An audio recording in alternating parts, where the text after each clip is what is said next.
Bible అనుదినము పఠించిన ప్రేమతోడ నడుపును ఓ పఠింప శ్రేష్ఠ గ్రంథము Bible.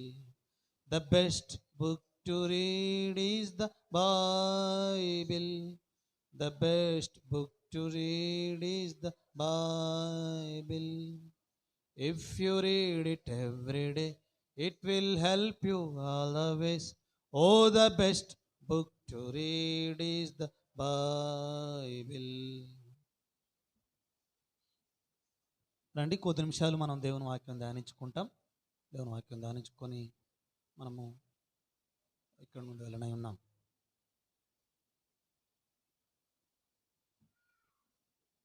రోమా పత్రిక, అపోస్తలుడైన పౌలు రోమీయులకు రాసిన పత్రిక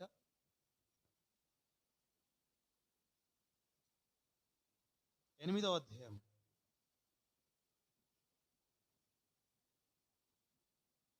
రోమా పత్రిక 8వ అధ్యాయము 2వ వచనం అందరం కలిపి చదువుతాం. Romans chapter 8 verse 2. We all read together please. రోమా పత్రిక 8వ అధ్యాయము 2వ వచనాన్ని అందరం కలిపి చదువుతాం. రోమా 8:2 కలిపి.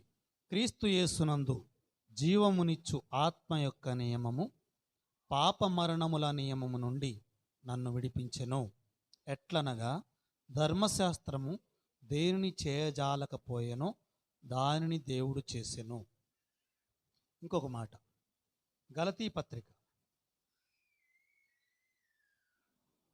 అపోస్తలుడైన పౌలు గలతీయులకు రాసిన పత్రిక 5వ అధ్యాయము, గలషియన్స్ చాప్టర్ 5. గలతీ పత్రిక 5వ అధ్యాయము 1వ వచనాన్ని మనందరం కలిపి చదువుతాం. గలతీ పత్రిక 5వ అధ్యాయము 1వ వచనాన్ని కలిపి చదువుతాం. ఈ స్వాతంత్ర్యము అనుగ్రహించి క్రీస్తు మనలను స్వతంత్రులుగా చేసి ఉన్నాడు. కాబట్టి మీరు స్థిరముగా నిలిచి మరల దాస్యమును కాడి క్రింద చిక్కుకొనకుడి. ప్రార్థన.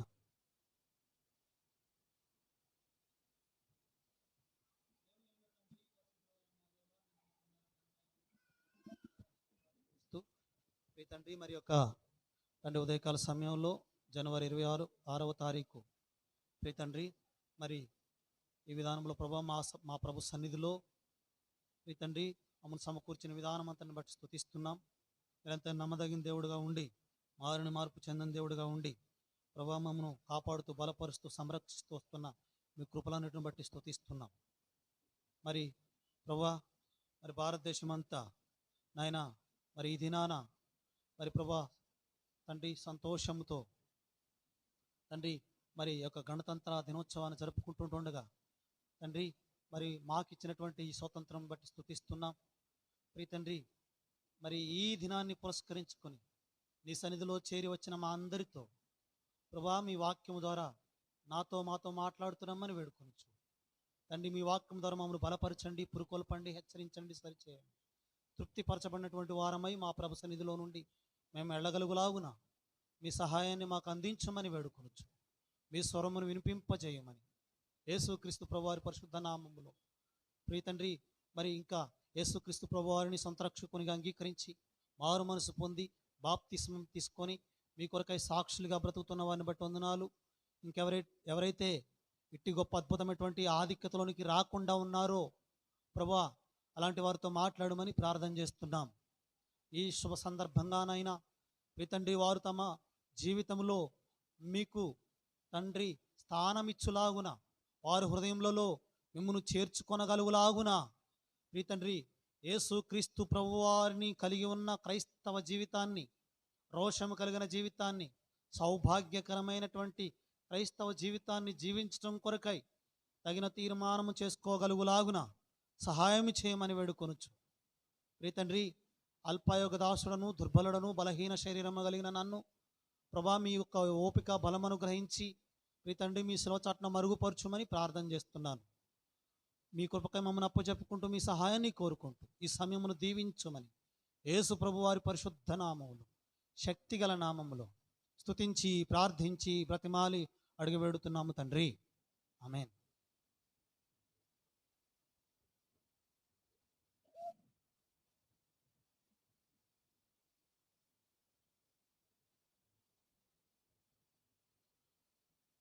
యేసుక్రీస్తు ప్రభువారి పరిశుద్ధ నామంలో మీకందరకు మరి 72వ గణతంత్ర దినోత్సవ శుభాకాంక్షలు తెలియపరుస్తున్నాం. I wish you all a happy Republic Day. 72వ గణతంత్ర దినోత్సవం. సరే, భారతదేశం నా మాతృభూమి. భారతీయులందరూ మా సహోదరులు. నేను నా దేశాన్ని ప్రేమిస్తున్నా. ఎందుకంటే మరి నేను నమ్ముకున్నటువంటి నా దేవుణ్ణి లేకపోతే నేను ఏ దేవుణ్ణి అయితే కలిగి ఉన్నానో ఆ దేవుణ్ణి నా ప్రియులైనటువంటి వారందరూ కూడా కలిగి ఉండాలని ఆశిస్తున్నా. మరి యాజ్ ఏ ఇండియన్గా, ఒక భారతీయుడిగా నాకు దేశభక్తి ఉంది, అదే సమయంలో దైవభక్తి ఉంది. క్రైస్తవులంగా మనమందరం దైవభక్తి కలిగిన వారం, అట్ ది సేమ్ టైం దేశభక్తిని కూడా కలిగి ఉండాల్సినటువంటి వారం. మరి అలాంటి అనుభవంలో దేవుడు కొరకై మరి ప్రాణాలు ఇయటానికి, దేశం కోసం పోరాడడానికి కూడా మనం సిద్ధంగా ఉండాలి. దేవుడు కొరకు ఏం చేయాలి? ప్రాణం ఇవ్వాలి, దేశం కోసం పోరాడాలి. తప్పేం లేదు. ఎందుకంటే మనము ఇజ్రాయెల్ దేశంలో పుట్టలే కదా, మనం యూదులం కాదు, మనం ఇశ్రాయేలీలం కాదు, మనం అన్ని జనులం, విగ్రహారాధికులం, హైందవ దేశంలో పుట్టినటువంటి వారం. మన దేశాన్ని తక్కువ చేయమని దేవుడు అని చెప్పలేదు. ఓకే, మరి భారతదేశంలో పుట్టినటువంటి పౌరులుగా, ఇండియన్స్గా మనం గర్వించాలి. అదే సమయంలో మన దేశాన్ని గౌరవించాలి. ఆ బాధ్యత మన మీద ఉంది.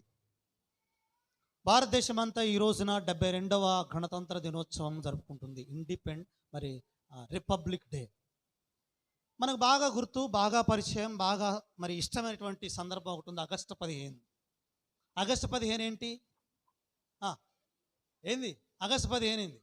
స్వాతంత్ర దినోత్సవం, ఇండిపెండెన్స్ డే. భారతదేశానికి స్వతంత్రం వచ్చిన రోజు. మరి జనవరి 26 ఏంది? మళ్ళీ ఇదేంది? ఆ రోజున మరి పండగ చేసుకుంటాం కదా, జెండా వందనం చేస్తాం, చాలా సంతోషంగా మనకి స్వతంత్రం వచ్చిందని సంతోషపడతా ఉంటాం. మరి జనవరి 26 ఏందయ్యా అంటే చాలామందికి తెలియదు, కొంతమంది తెలిసినా పర్వాలేదు. మరి తెలవని వారి కోసం ఈరోజు ఏం జరిగిందంటే, మన భారతదేశ రాజ్యాంగము అమలులోకి వచ్చిన రోజు.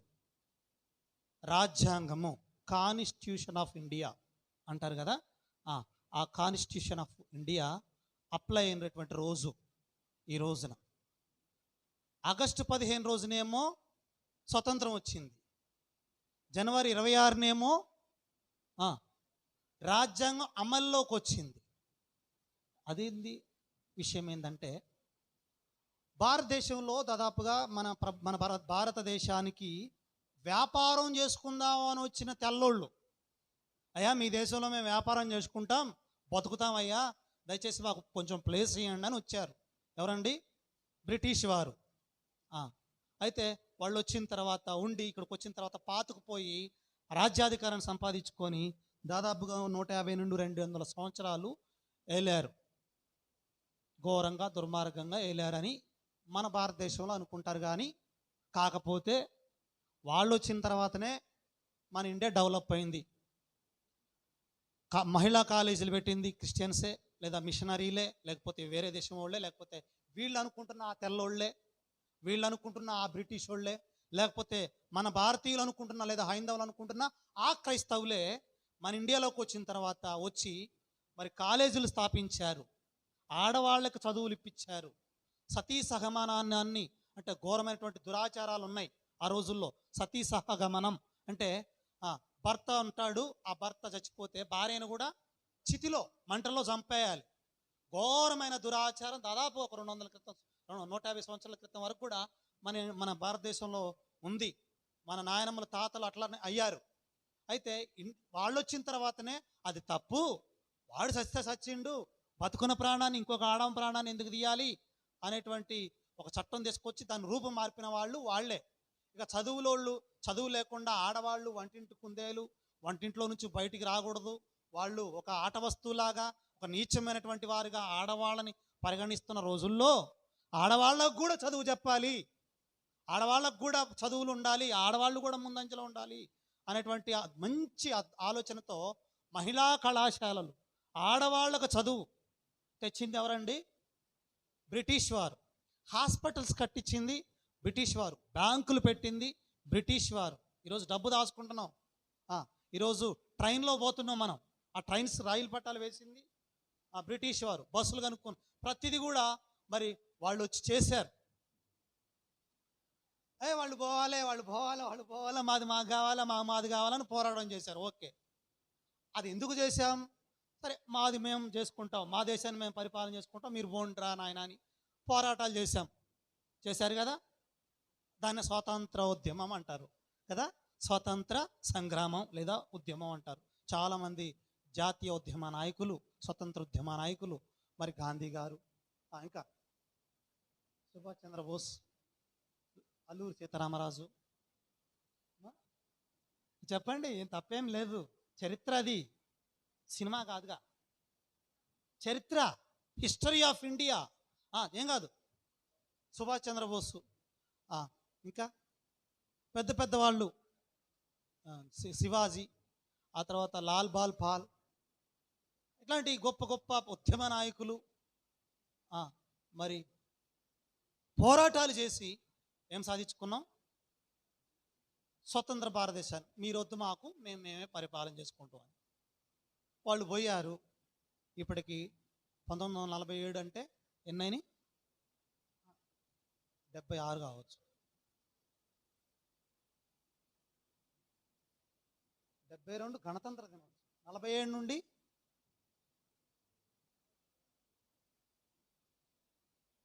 74.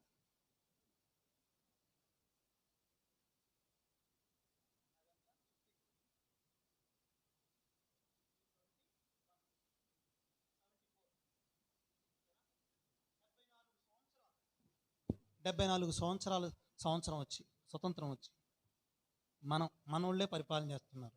ఏం ఒరిగింది? లేని పోనీ పీక్ లెవెల్కి వెళ్ళిపోయినాయి కదా అన్ని రేట్లు. నాకు అనిపిస్తుంది మళ్ళీ వాళ్ళు ఒకసారి వచ్చే బాగా, మళ్ళీ నేను అట్లా అనుకో, దేశద్రోహి ఏంటంట, ఎవరు పాకిస్తానోడో ఆఫ్ఘనిస్తానోడో అంటారు. ఉచితమైన విద్య ఉంది అప్పుడు, ఉచిత విద్య. ఇప్పుడు ఫీజులు కట్టి చదవాలి, ఫ్రీ హాస్పిటల్స్, ఫ్రీ ఎడ్యుకేషన్, అన్ని ఫ్రీగానే ఇచ్చేవాళ్ళు. ప్రభు ప్రేమను బట్టి వాళ్ళకి దేవుడు చెప్పాడు కదా, బైబిల్లో ఉంది కదా, అందుకని ఉచితంగా పొందుకున్నారు కదా. ఉచితంగా అంటే ఉచితంగా వచ్చి అన్ని చేశారు. మీరు వద్దు పోండి, మమ్మల్ని మేము చూసుకుంటాం అని చెప్పి ముందుకు వచ్చిన వీళ్ళు రేట్లన్నీ పెంచుకుంటూ పోతున్నారు, ఘోరంగా అవమానంగా పరిపాలన చేస్తున్నారు. సరే, ఈ యొక్క ఉదయకాల సమయంలో భారతదేశ చరిత్రను జ్ఞాపకం చేసుకోవడం మనకు అవసరమే. నాకు తెల్లోళ్ళు పోయారు, నల్లోళ్ళు వచ్చారు, ఏం లాభం ఉంది?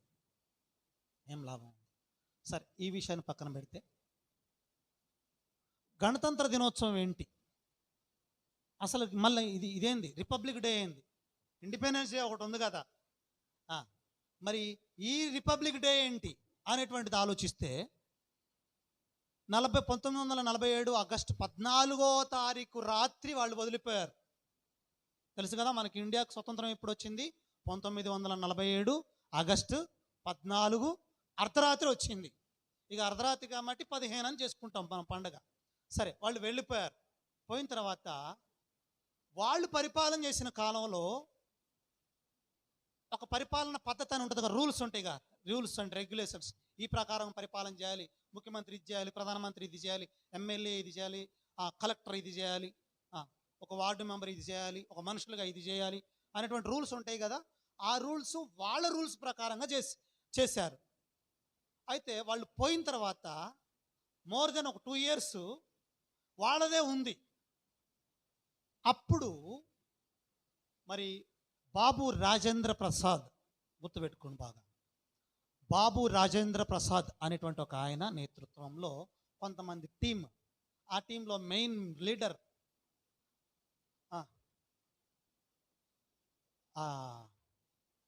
మరి భారతదేశంలోనే అత్యధికంగా చదివినటువంటి వ్యక్తి ది బ్రాండ్ బిఆర్ అంబేద్కర్ గారు. ఆయన నేతృత్వంలో ఆయన మరి కొంతమందిని సభ్యులు తీసుకొని అనేక దేశాలు తిరిగి మరి ఒక రాజ్యాంగం అనేటువంటిది రాశారు. అది రాయడానికి 2 సంవత్సరాల 11 నెలల 18 రోజులు. మళ్ళీ ఒకసారి చెప్తున్నా, రాజ్యాంగం రాయడానికి పట్టిన కాలం ఎంత? 2 సంవత్సరాల 11 నెలల 18 రోజులు పట్టింది. ఎవరికి? అంబేద్కర్ గారు, రాజేంద్ర ప్రసాద్ గారు నేతృత్వంలో ఒక టీమ్గా ఏర్పడి వివిధ దేశాల నుండి కొన్ని ఆర్టికల్స్, ప్రకరణలు, యాక్ట్లు అంటే కదా, అవన్నీ సేకరించి మనకంటూ ఒక భారతదేశానికంటూ ఒక రాజ్యాంగాన్ని తయారు చేశారు. ది కాన్స్టిట్యూషన్ ఆఫ్ ఇండియా, భారతదేశ రాజ్యాంగం. ఇప్పటికి కూడా రాజ్యాంగం ప్రకారమే ఎవరైనా పనులు చేయాలి. దాంట్లో అధికరణలు, ప్రకరణలు, నియమాలు, హక్కులు, రాజకీయంగా అన్ని రకాలుగా పౌర విధులు, పౌర హక్కులు కూడా ఉన్నాయి. ఎవరు ఏం చేయాలి, ఎవరు ఎట్లా ఉండాలి అనేటువంటి ప్రతిదీ, ఎవరి హక్కులు ఏంటి, ఎవరు ఏ విధంగా ఉండాలి, పౌర విధులు ఇవన్నీ కూడా ఉన్నాయన్నమాట దేంట్లో, రాజ్యాంగంలో. ప్రపంచంలోనే అతిపెద్ద లిఖితపూర్వక రాజ్యాంగం మన ఇండియాకు సొంతం. మన ఇండియాదే పెద్ద రాజ్యాంగం. రాయబడిన రాజ్యాంగంలో పెద్దది ఏదయ్యా అంటే ప్రపంచంలో అన్నిట్లలో మన ఇండియాలో రాజ్యాంగమే పెద్దది. దీని రచయిత అంబేద్కర్ గారు. సరే, దీంట్లో మరి దీని గురించి మనం ఎందుకు చెప్పుకోవాల్సి వచ్చిందయ్యా అంటే, రాజ్యాంగం గురించినటువంటి కొన్ని హక్కులు, విధులు మనకున్నాయి. వాటిలో దాదాపుగా 18 నుండి ప్రకరణ సెక్షన్ 18A నుండి దాదాపుగా 25 వరకు పౌర హక్కులు అని ఉంటాయి అన్నమాట. అనండి, పౌరుల హక్కులు. వాటిలో మత స్వాతంత్రపు హక్కు అనండి, మత స్వాతంత్రపు హక్కు, గట్టిగా అనేది ఉంది, ఒక హక్కు ఉంది. అదేంటంటే ప్రతి పౌరుడు ఎవరైనా కావచ్చు, భారతదేశంలో పుట్టిన ప్రతి పౌరుడు ఏ మతాన్నైనా స్వీకరించవచ్చు. ఏ మతాన్నైనా తాను అవలంబించాలనుకున్న ఆ మతాన్ని మరి ప్రకటించుకోవచ్చు. మనం ఈ మధ్యలో చూస్తున్నాం, టీవీలలో, సోషల్ మీడియాలో, పేపర్లలో చూస్తున్నాం. క్రైస్తవులైనటువంటి వారు ఎక్కడికైనా పోయినప్పుడు, సువార్త చేయడానికి పోయినప్పుడు కొంతమంది మతోన్మాదులు, తీవ్రవాదుల్లాగా వచ్చి ఏదేదో నినాదాలు చేసుకుంటూ వచ్చి సువార్త చెప్తుంటే, వాక్యం చెప్తుంటే, మొన్నటికి మొన్న ఎక్కడో ఇంట్లో ప్రార్థన చేసుకుంటుంటే వాళ్ళని కొట్టారు. అయితే అట్లా చేసుకుంటుంటే వచ్చి మీకు ఎవరిచ్చారు హక్కు అంటున్నారు. ఇది చెప్పమని మీకు ఎవరిచ్చారు అంటున్నారు. అప్పుడు అవసరమైతే ఒక చెంపదెబ్బ మీద కొట్టి, అదేందన్నా దేవుడు ఒక చెంపదెబ్బ కొట్టమంటే రెండో చెంప కొడితేనే ఇంకో చెంపదెబ్బ మరి చూపించమన్నాడుగా అంటారా? ఇప్పుడు ఒకడు కొట్టాడు అనుకోండి, రెండోది చూపిస్తాం, రెండోది కూడా కొట్టాడు అనుకోండి, మరి అప్పుడేం చేయాలి కదా? దానికి లేదులే కానీ, లాజికల్ క్వశ్చన్ లేదులే కానీ, అవసరమైతే ఒక చెంపదెబ్బ కొట్టి నిన్ను అడగవని ఊరు నీకు ఎక్కిచ్చారు. అర్థమైందా? మన క్వశ్చన్ ఏంటి? నన్ను అడుగుతున్నావు కదా, ఆపమని నీకు అక్కిచ్చింది ఎవరు? తెచ్చుకోపో, ఆధార్ కార్డు, పోలీస్ పర్మిషన్ తెచ్చుకోపో, పోలీసులను తీసుకొచ్చి నన్ను ఆపు చేయి అనాలే. ఇక్కడ కూర్చొని వింటున్నా, ఇగో లైవ్లో ఒక దూరంగా ఉండి వింటున్నా, ఎవరైనా పర్వాలేదు, ప్రియ సోదరుడా, ప్రియ సోదరి, ఒక క్రైస్తవుడిగా భారతదేశం మనకు హక్కు ఇచ్చింది. ఏం హక్కు అది? మత స్వాతంత్ర హక్కు. ఏ పౌరుడైనా ఏ మతాన్నైనా ఆచరించవచ్చు, పాల్గొనవచ్చు, మీటింగ్లు పెట్టుకోవచ్చు, దాని గురించి ప్రచారం చేసుకోవచ్చు. ఎవరు హక్కు ఇచ్చారు? ఎవరిచ్చారు మనకు హక్కు? రాజ్యాంగం ఇచ్చింది. ఎవరిచ్చారు? వాడు అడిగోడు కాదు, మనకు ఎదురుగా వచ్చి అడిగోడు కాదు, మనకి ఇచ్చింది. ఒకవేళ ఎవరైనా అడిగితే చెప్పండి, ఎవరైనా మీకు ఎవరు హక్కు ఇచ్చారు, ఎవరు చెప్పమన్నారు, మీకేం పర్మిషన్ ఉందంటే, అసలు నీకు పర్మిషన్ ఆడిది, నీకేం హక్కు ఉంది? నీకేం హక్కు ఉంది? నిన్నెవరు చెప్పమన్నారు? నిన్నెవరు అడగమన్నారు? ఇది మన వెర్షన్. ఎందుకంటే అక్కడికి కూడా వచ్చి మనల్ని ఇబ్బంది పెడుతున్నారు కాబట్టి. సరే, విషయం ఏంటంటే, ఇట్లాంటి అద్భుతమైనటువంటి హక్కులు, ఓటు హక్కు దాదాపుగా 1918 కావచ్చు, అప్పటిదాకా కూడా ఆడవాళ్ళకి ఓటు హక్కు లేదు. గుర్తుపెట్టుకోండి, ఆడవాళ్ళు మీరు ఒకసారి అంబేద్కర్ గారికి సాల్యూట్ చేయాలి. ఎందుకో తెలుసా? ఓటు హక్కు కల్పించిండు. మగవాళ్ళకే ఉండేది అప్పుడు, ఆ తర్వాత ఆడవాళ్ళకి అయింది. అది కూడా 30 సంవత్సరాల వాళ్ళకి అయింది. ఇప్పుడు 18 సంవత్సరాలు నిండిన వాళ్ళకే ఓటు హక్కు ఉంది కదా. చాలా సంతోషం. రాజ్యాంగం మనకిచ్చింది. ఒక ప్రధానమంత్రిని, ఎమ్మెల్యేని, ఎంపీని ఎన్నుకోవటంలో నా పాత్ర కూడా ఉంది. నేను కూడా ఓటే వేయాలి, నా పాత్ర కూడా ఉంది. అగో ఆ ఎమ్మెల్యే, మా ఎమ్మెల్యేని ఎన్నుకోవడానికి నేను కూడా ఓటేసాను అని నువ్వు చెప్పుకోవాలంటే ఆ హక్కు ఇచ్చింది ఎవరు? డాక్టర్ బిఆర్ అంబేద్కర్ గారు. సరే, విషయం ఏంటంటే ఇట్లాంటి అద్భుతమైనటువంటి హక్కులు అవన్నీ ఉన్న రాజ్యాంగం అమలులోకి వచ్చిన రోజు. మళ్ళీ ఇక్కడ ఒక ట్విస్ట్ ఏంటంటే, ఈ రచన కాలం ఇది 2 సంవత్సరాల 11 నెలల 18 రోజులు పట్టింది రాయడానికి. అది ఎప్పుడు పూర్తి అయిందంటే నవంబర్ 26. అప్పుడు కూడా కొంత జెండావందనం చేస్తుంటారు చూడండి. నవంబర్ 26 రచన, రాజ్యాంగం రాయటం పూర్తయింది. బట్ అమలులోకి వచ్చింది ఎప్పుడు? జనవరి 26. ఇప్పటి నుండి ఆ రాజ్యాంగం ప్రకారం భారతదేశ పౌరులమైనటువంటి మేము సర్వసత్తాక ప్రజాస్వామ్య, లౌకిక ప్రజాస్వామ్య, గణతంత్ర రాజ్యాంగ మా దేశాన్ని మేమే పరిపాలన చేసుకుంటాం అని రాసుకున్నాం రాజ్యాంగ పీఠికలో. భారతదేశం భిన్న సంస్కృతితో కూడుకున్నటువంటిది, ఏ మతానికి ప్రాతిపాదికత లేదు. Our nationality Indian. మనం హిందువులు కాదు, ఇండియన్స్. రిలీజియన్ వేరు, నేషనాలిటీ వేరు, జాతీయత వేరు, మతం వేరు. మతం వేరు, జాతీయత వేరు. నువ్వు ఎవరు? I'm Indian. మరి ఏ మతాన్ని అవలంబిస్తావు? క్రిస్టియన్ మతాన్ని, హిందూ మతాన్ని, ముస్లిం మతాన్ని, సిక్కు, బుద్ధి, ఇంకా రకరకాలు ఉన్నాయి. వాటిలో సబ్ క్యాస్టెస్ ఉన్నాయి, అవి వేరే విషయం. కులాల ప్రస్తావన మనకు అవసరం లేదు. మతాల వరకు we're not Hindus, we're Indians. ఏం చెప్పాలా? నేను ఎవరిని? ఇండియన్. ఐఎమ్ ఇండియన్, అంతే. నేను భారతీయుడిని, భారతీయురాలని. చాలా. హిందూ దేశంలో ఉన్నాం కాబట్టి అట్లా కాదు, అట్లా అనకూడదు. మనం భారతీయులు. అది నేషనాలిటీ, జాతీయత, జాతీయ భావం. బయట దేశానికి పోతే ఐఎమ్ ఇండియన్, అట్లా. నేను నేను ఇండియన్ని. సరే, ఇలాంటి హక్కులు ఉన్నటువంటి రాజ్యాంగం అమల్లోకి వచ్చిన రోజు ఏ రోజు? జనవరి 26. స్వతంత్ర దినోత్సవం ఏంటంటే పరిపాలన చేస్తున్నటువంటి ఆంగ్లేయులు, తెల్లోళ్ళు వదిలిపెట్టిపోయిన రోజు, స్వతంత్రం వచ్చిన రోజు. ఈ రోజు ఏంది?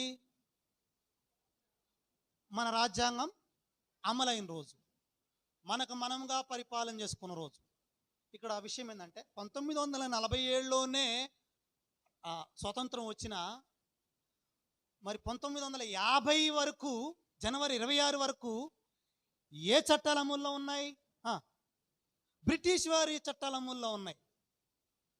1940, మళ్ళీ ఒకసారి కన్ఫ్యూజ్ కావద్దు, 1947 ఆగస్టు 15 స్వతంత్రం వచ్చింది కదా. వచ్చినా కానీ 1950 అంటే 3 సంవత్సరాలు దాకా, జనవరి 26 వచ్చే వరకు వేరే దేశ అధికారాలు, చట్టాలు మన ఇండియాలో ఉన్నాయి. ఆ ప్రకారంగా చేశారు. ఇప్పుడు జనవరి 26 నుండి మన రాజ్యాంగం అమల్లోకి వచ్చింది. ఇప్పుడు అంత ఎందుకు చెప్పుకున్నాం అంటే, ఆ సంఘటనకి మన క్రైస్తవ జీవితానికి సంబంధం ఉంది. నా వర్తమానం అది. ఇప్పుడు వర్తమానంలోకి రాలే. వర్తమానం ఏందయ్యా అంటే, ఇప్పుడు జరిగిన సంఘటన ఉందే, 1947లో స్వతంత్రం వచ్చిన 1950 జనవరి 26 వరకు వేరే దేశ చట్టాల కింద ఉన్నాం. మన అంబేద్కర్ గారు రాసిన తర్వాత జనవరి 26 నుండి మన చట్టాలు అధికారంలోకి వచ్చాయి. ఇప్పుడు అర్థమైంది కదా. అందుకు ఈ రోజున రిపబ్లిక్ డే. అంటే ఇప్పుడు నిజమైన స్వతంత్ర దినోత్సవం ఏదనాలి? ఇప్పుడు రిపబ్లిక్ డేనే. అర్థమైంది కదా. ఆ రోజు పోయారు, కానీ అధికారాలు మారలే. కొంతమంది ఉన్నారు. ఆఖరికి మన నైజాం నవాబు కూడా ఉన్నాడు, హైదరాబాద్ని చేసుకొని ఉన్నాడు. భారతదేశం అంతా స్వతంత్రం వచ్చిన హైదరాబాద్ సంస్థానానికి రాలే. మీకు తెలిసిన చరిత్రే కదా, రాలే. అట్లా కొంతమంది మళ్ళీ పోరాటాలు చేస్తే అతను కూడా తప్పుకొనుడు. ఇట్లా జరిగిందనమాట. విషయం ఏంటంటే పూర్తిగా స్వతంత్రం వచ్చింది ఎప్పుడు? రిపబ్లిక్ డే రోజున, జనవరి 26. ఇప్పుడు కొంచెం ఏదైనా విలువీయాలంటే ఆగస్టు 15 కంటే కూడా జనవరి 26 విలువైనది. ఎందుకు?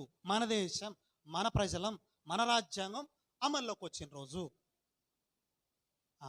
ఇప్పుడు అంటే దాని అర్థం ఏంటంటే స్వాతంత్రంలో నుండి నిజమైన స్వాతంత్రంలోకి. ఆల్రెడీ స్వాతంత్రం వచ్చింది ఆగస్టు 15న. జనవరి 26న ఏమొచ్చినట్టు? నిజమైన స్వాతంత్రం వచ్చినట్టు. ఇప్పుడు చెప్పండి, ఆగస్టు 15న ఏమొచ్చింది? స్వాతంత్రం వచ్చింది. జనవరి 26న ఏమొచ్చింది? నిజమైన స్వాతంత్రం వచ్చింది. అంటే ఇంకేం బాండ్స్ లేవు, ఇంకేం రిస్ట్రిక్షన్స్ లేవు, ఇంకెవరి అధికారాలు మన మీద లేవు. మనదే అయిపోయింది, పూర్తిగా అయిపోయిందిగా. పూర్తిగా అయిపోయింది. ఇప్పుడు ఎట్లా అంటే బండి ఫైనాన్స్లో తీసుకుంటారు, కారు కానీ బండి కానీ తీసుకున్నప్పుడు సమ్ కంపెనీ మనకు ఫైనాన్స్ చేస్తాడు. అంటే మనం కిస్తీలు అంటారు, కట్టుకోవడం. 1,00,000 రూపాయల బండి అయితే 50,000 మనీ అనుకోండి, 50,000 అప్పు తీసుకుంటాం, ఇస్తారు కదా వాళ్ళు. నెలకి ఇంత ఈఎంఐ కట్టుకుంటాం కదా, 3,000, 2,000, 5,000 చేతనైనంత వరకు కట్టుకుంటాం. ఇవన్నీ తీరే వరకు ఆ ఆర్సీ బుక్ మీద ఏమైనా ఉంటుందంటే విత్, అంటే నీది ఆ కంపెనీ కలిసి కొనుక్కున్న బండి అని ఉంటుంది. అప్పటికి బండి నీ చేతిలోనే ఉంటుంది, మన చేతిలోనే ఉంటుంది, మందే బండి. కానీ పూర్తి బండి మంద కాదు, అది అర్థమైందా? పూర్తి కారు మంద కాదు. అప్పుడు వాడిది కూడా, ఆ కంపెనీ వాడిది కూడా. రేపటి రోజున అడ్డం తిరిగితే ఆయన కూడా అవుతుంది, వాళ్ళది కూడా అవుతుంది. ఇప్పుడు ఎప్పుడు మనకే మన చేతిలోనే ఉంది కదా. ఏంటంటే మన చేతిలోనే ఉంది, మనమే వాడుతున్నాం. కాకపోతే దాని మీద సగం అధికారాలు ఎవరికి ఉన్నాయి? ఆ డబ్బులు ఇచ్చినోడుకు ఉంటాయి. ఇక పూర్తి అప్పంతా తిరిగిపోతుంది. ఆ రోజు ఏం జరుగుద్ది? పూర్తి మంద అవుతుంది. అర్థమైంది కదా? ఇది స్వాతంత్రం అంటే. పూర్తి స్వాతంత్రం అంటే అది. రోజు మనం వాడుకుంటూనే ఉన్నాం, కాకపోతే బండి మంద కాదు. డబ్బులన్నీ తీరిని, ఈఎంఐలన్నీ తీరిపోయిన తర్వాత మళ్ళీ బండి మన పేరు మీద చేయించుకుంటామే, అప్పుడు పూర్తి స్వాతంత్రం. అది ఎట్లనో ఆగస్టు 15, 1947 ఒక ఎత్తు అయితే, జనవరి 26, 1950 పూర్తి స్వాతంత్రం వచ్చినట్టు. సరే, ఇలాంటి సంఘటనలు బైబిల్ గ్రంథంలో కూడా నేను ధ్యానించాలని ఆశపడినప్పుడు కొన్ని సంఘటనలు కనపడ్డాయి. వాక్య వెలుగులో ఆ సంఘటనలు మనం ధ్యానించుకొని తిరిగి ఇక్కడ నుండి వెళ్ళనే ఉన్నాం. యెహోషువ గ్రంథం 24వ అధ్యాయము 3వ వచనం. యెహోషువ 24:3.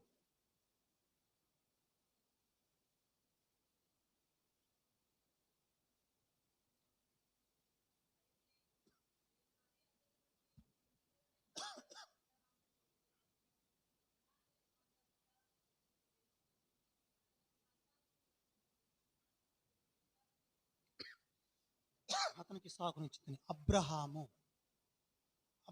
కూడా వన్స్ అపాన్ ఎ టైం, అతని దేవురు అంటే కల్దీయులు అనేటువంటి ఊరు. అబ్రహాము ఊరి పేరు ఏం పేరు? ఊరు, కల్దీయుల ఊరు. అక్కడ ఉన్నాడు. మరి ఆయన పాత పేరు అబ్రాము అనండి. అబ్రహాము కాదు, అబ్రాము. కల్దీయులు అనేటువంటి ఊర్లో ఉన్నాడు. వాళ్ళ నాన్నగారి పేరు తెరహు. సరే, అయితే నది అద్దరి అంటే యూప్రటిస్ నది పక్కన బహుశా వాళ్ళ ఇల్లు ఉండేది అనేది. అతను ఒక కుండలు తయారు చేసే వర్గానికి సంబంధించిన వాడని, వాళ్ళ తల్లిదండ్రులు మరి విగ్రహాలు తయారు చేసేవారని బైబిల్లో లేని చరిత్ర, బయట చరిత్ర చెప్తా ఉంది. అబ్రహాం గారు పూర్వీకులు యూప్రటిస్ నది పక్కన ఉండేటువంటి ఆ ప్రాంతంలో కుండలు తయారు చేసి బొమ్మలు తయారు చేసే వృత్తికి సంబంధించిన వారు. ఆయన పాత పేరు అబ్రాము. అయితే దేవుడు అతనిని అక్కడి నుండి పిలిచాడు. ఆదికాండం 12వ అధ్యాయం మొదటి వచనం చూడండి. ఆదికాండం 12వ అధ్యాయము మొదటి వచనం.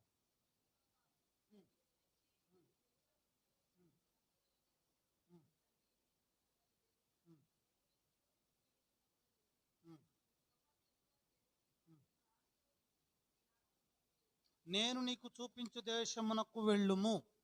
అక్కడ నువ్వు లేచి అంటున్నాడు.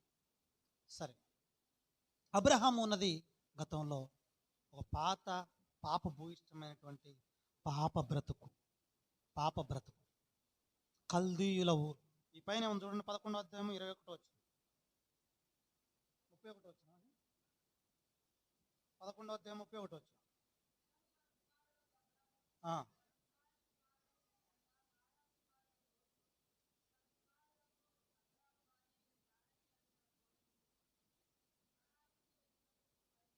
కల్దీల ఊరను పట్టణంలో నుండి చూడండి, గమనించండి, ఆ ఊర్లో ఉన్నారు.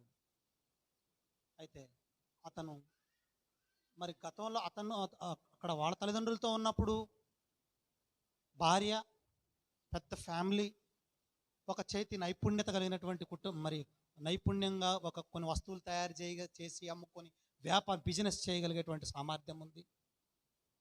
అబ్రాహాం అనేటువంటి పేరుతో ఉన్నాడు. కల్దీలు అనేటువంటి ఒక ఊరిలో ఉన్నాడు. అయితే దేవుడు ఏం చేశాడంటే ఆ అబ్రాహామును పిలిచాడు, ఏర్పరచుకున్నాడు, ప్రత్యేకించాడు. అతని ఆ యొక్క జీవితాన్ని మార్చాడు. అబ్రాహాము జీవితం నుండి అబ్రహాముగా మార్చాడు. మరి కల్దీయుల ఊర్లో ఉన్నటువంటి వ్యక్తిని తీసుకొచ్చి పాలు తేనెలు ప్రవహించే దేశానికి వారసునిగా చేస్తానన్నాడు. ఎక్కడో విగ్రహాలు పూజించుకున్నటువంటి వాడిని మరి నిజమైనటువంటి జీవము గల దేవుడిని తెలుసుకున్నట్టు చేశాడు. స్వాతంత్రంలో నుండి నిజమైనటువంటి స్వాతంత్రంలోనికి తీసుకొచ్చాడు. అతని జీవితం మారింది, పాప బతుకు మారింది, గతం అంతా మారిపోయింది. అబ్రహాం జీవితం మారింది. మరి స్వాతంత్రం అనే దాంట్లో నుంచి గణతంత్రంలోకి తీసుకొచ్చాడు. అర్థమైంది కదా? స్వాతంత్రంలో నుంచి గణతంత్రంలో తీసుకొచ్చాడు. ఇప్పుడు అబ్రహాము వేరు. ఇప్పుడు ఆయన విశ్వాసుల తండ్రి. వర్తమానంలోకి వస్తే డైరెక్ట్గా ఆయన ఎవరండి? విశ్వాసులకు తండ్రి. అక్కడ కాదు, మరి ఇక్కడ దేవుని స్నేహితుడు, మరి అక్కడ మరి లోకంలో విగ్రహాలకు స్నేహితుడు. ఈ యొక్క మా ఉదయకాల సమయంలో ప్రియ సోదరుడు, ఈ రిపబ్లిక్ డే వర్తమానం అదే. నీ జీవితాన్ని, నీ స్థితిగతులను మార్చడమే నిజమైన గణతంత్ర దినోత్సవం. అందుకోసం ఇక్కడ దేవుడు నేను తీసుకొచ్చాడు. నీ బ్రతుకు మార్చడం, పాత అబ్రాము పోయి అబ్రహాముగా మారడమే. స్వాతంత్రంలో నుంచి గణతంత్రంలోకి వచ్చినట్టు ఫ్రీగా దేవుని శాసనంలోకి, దేవుని యొక్క అధికారంలోకి, దేవుని యొక్క ధర్మశాస్త్రంలోకి, దేవుని యొక్క నియమావళిలోనికి తేబడినటువంటి పురుషుడు అబ్రహాం గారు. బహుశా ఆయన అనుకోవచ్చు, నేను కూడా గతంలో ఉన్నప్పుడు నేను నా తండ్రి ఇంటి కూడా బాగానే ఉంది కదా, నాకు తల్లిదండ్రులు ఉన్నారు కదా, సహోదరులు ఉన్నారు కదా, భార్య ఉంది కదా, కుటుంబం ఉంది కదా, నాకేదో వ్యాపారం ఉంది కదా, నది దగ్గరే ఉన్నాను కదా, సమృద్ధిలోనే ఉన్నాను కదా. కాదు అబ్రహామాలే, అక్కడి నుండి మార్చాడు, జీవితాన్ని మార్చాడు. అబ్రహాముగా మార్చబడ్డాడు, జీవితం మార్చబడింది. అక్కడ ఉంటే మరి కొంతమందికో లేకపోతే ఏ వర్గానికో మరి ఒకవేళ మరి పితరుడుగా ఎంచబడేవాడేమో, కానీ యేసు ప్రభు మాట వినడం వల్ల మరి ఆ కల్దీలను ఊర్లో నుండి బయటికి రావడం ద్వారా కనాను దేశాన్ని వాగ్దానం చేశాడు. ఆయన అబ్రహాముతో చేశాడు, నువ్వు సంచరిస్తున్నా, నువ్వు అడుగుపెట్టే ఈ దేశాన్ని నీ సంతానానికి ఇస్తా, నువ్వు ఆశీర్వదించబడతావు. సర్వలోకానికి ఆశీర్వాదకరంగా చేశాడు. నీకు ఫ్రీడమ్ ఇచ్చి, నీకు స్వేచ్ఛ ఇచ్చి, నీ బంధకాలు తెంపి, నీ పాత జీవితం తీసివేసి, నీ విగ్రహారాధన జీవితం తీసివేసి, నీకు లోక సంబంధమైనటువంటి జీవితం తీసివేసి, పాపులతో స్నేహం మరి పాపాలతో స్నేహం చేసేటువంటి నిన్ను దేవుడికి స్నేహితుడిగా చేసి, ఆ తర్వాత విగ్రహాలు చేసుకున్నటువంటి నిన్ను నిజమైనటువంటి దేవుడిని కలిగి ఉండేటువంటి అవిశ్వాసపూర్వకమైనటువంటి స్థితిగతుల్లో అవిశ్వాసిగా కొనసాగేటువంటి నిన్ను విశ్వాసుల్లో చేర్చి విశ్వాసులకు తండ్రిగా. అబ్రహాం ఎవరండి? విశ్వాసి కాదు, విశ్వాసులకు తండ్రి. ఎంత స్టేటస్ మారిందండి, ఎంత అద్భుతమైనటువంటి, ఎట్లా మారిపోయింది అబ్రహాం స్థితిగతి. ఓ ప్రభువా, నా జీవితంలో కూడా నువ్వు ఆశించిన, ఊహించిన, కోరుకున్న ఆ స్వేచ్ఛను బట్టి వందనాలయ్యా. ఇప్పుడు నన్ను తీసేసావయ్యా. అగో ఆ విగ్రహారాధన జీవితం నుండి దూరంగా తీసుకొచ్చావయ్యా. నువ్వు కోరుకున్న ఊరికి, నువ్వు నచ్చిన దేశానికి, నువ్వు చెప్పించిన దేశానికి నన్ను తీసుకొచ్చావయ్యా. నీకు వందనాలు ప్రభువా. నా పట్ల నీ చిత్తానికి వందనాలు ప్రభువా. నాకు ఇచ్చినటువంటి ఈ గణతంత్ర మరి యొక్క స్థితిని బట్టి వందనాలు ప్రభువా. నా పాత పరిస్థితులు నువ్వు మార్చావయ్యా. గణతంత్ర దినోత్సవం ఈ రోజున అబ్రహామును మన ఎదురు తీసుకొచ్చి, అబ్రాముగా అంటే స్వతంత్రంలో నుండి నిజమైన స్వతంత్రంలోకి వచ్చి రాబడినటువంటి అబ్రహాము ఏమేమి పొందుకోవాలో అది పొందుకున్నాడు. చూడండి, ఒక్కసారి టాలీ చేసుకుంటే అబ్రహాముగా ఉన్నప్పుడు ఆయన పరిస్థితి ఎట్లుంది, అబ్రహాముగా ఆయన పరిస్థితి ఎట్లుంది, స్వాతంత్రంలో ఉన్నప్పుడు ఎట్లా, ఆయన ఓన్ స్వతంత్రం, ఇష్టానుసారంగా చేసేటువంటి స్వతంత్రంలో నుంచి దేవుడే చెప్తే అది చేసే కాడికి వచ్చినప్పుడు ఓ అన్న స్వతంత్రం అంటే నీది, ఆగస్టు 15 అంటే నీది, జనవరి 26 అంటే దేవుడిది. ఇప్పుడు ఫుల్ ఫ్రీడమ్, పూర్తిగా ఆయన చిత్తం, ఆయన చెప్పినట్టు ఆయన ఆయన ఆయన యొక్క చట్ట ప్రకారంగా నడుచుకోవడం, లోకి రావడమే గణతంత్ర దినోత్సవం జరుపుకోవడం. ఏదో అందరూ చేస్తున్నారు కదా, చిన్నప్పటి నుంచి చేస్తున్నారు కదా, ఆగస్టు 15 నాడు పోతాం, జనవరి 26ని పోతాం. ఏంది జనవరి 26? జనవరి 26 ఏంది? ఆగస్టు 15 కంటే గొప్పది. స్వతంత్రం వచ్చింది ఆ రోజు, కానీ ఈరోజు నిజమైన స్వతంత్రం మనది, మనకు వచ్చినటువంటి స్వతంత్రం, నిజమైన అధికమైనటువంటి స్వతంత్రం వచ్చిన రోజు.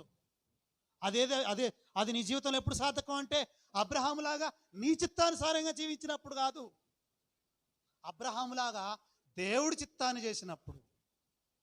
నేను చూపించే దేశాన్ని, నీ బంధువుల దగ్గర నుండి, నీ ఇంటి నుండి నేను నీకు చూపించే దేశానికి పో. ఆ సమర్పణే. నీకు ఒక్క కొడుకుని ఇస్తావా, నా కోసం ఇస్తావా అంటే వెనక తీలే. అదే ఇంటికాడ ఉన్నట్టు తీసేవాడేమో. అదే అబ్రహంగా ఉన్నట్టయితే, అదే కల్దీల ఊర్లో ఉన్నట్టయితే, అదే ఆయన స్వతంత్రంలో ఉన్నట్టయితే, నాకు వద్దు ప్రభువా, ఒక్కడేగా ప్రభువా, ఈగ ఇచ్చావయ్యా, మళ్ళీ ఈయన కూడా అడుగుతున్నావా అనేవాడేమో. అబ్రహాం అయ్యాడు కాబట్టే స్వాతంత్రం, సమర్పణ కూడా వచ్చింది కదా, దేవుడి కోసం అర్పించడానికి తీసుకొచ్చాడు. రెండో సందర్భం చూద్దామా? రూతు గ్రంథం 1వ అధ్యాయం 16వ వచనం. రూతు గ్రంథం 1వ అధ్యాయం 16వ వచనం. రూతు గ్రంథం 1వ అధ్యాయం 16వ వచనం. అందుకు రూతు, నా వెంబడి రావద్దనియు, నన్ను విడిచిపెట్టుమనియు, నన్ను బ్రతిమాలు కొనవద్దు.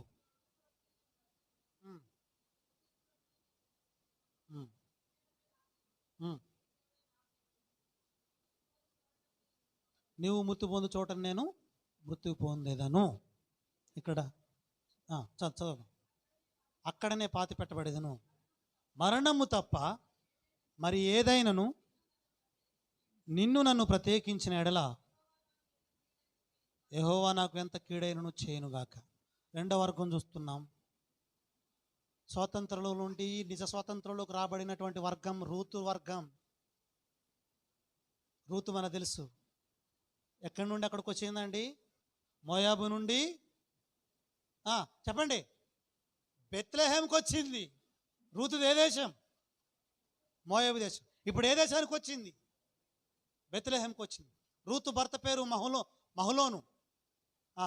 ఎవరు కొడుకులు వాళ్ళు? నయోమి కొడుకులు మహలోను, కిల్యోను. హీనత, క్షీణత అనర్థం. హీనత, క్షీణత. హీనత అనేటువంటి భర్తను కలిగి ఉంది గతంలో. ఇప్పుడు అతను కూడా లేడు, వాడు కూడా చచ్చిపోయాడు కదా. వైధవ్యంలో ఉంది. మంచి యవన కాలంలో విధవరాలైపోయింది. సమాజం అంతా ఘోరంగా మరి తిట్టుకుంటున్నారు. ఎంత పాపం చేస్తే ఈ వయసులో ఆ కర్మ వచ్చింది ఆమెకు అని లోకమంతా ఎత్తిపడుతుంది. బహుశా సొంత ఊరిలో విధవరాలైపోయింది. అంటే వాళ్ళ అత్త తోటికోడలు కూడా విధవరాలయ్యారు. ఎస్పెషల్లీ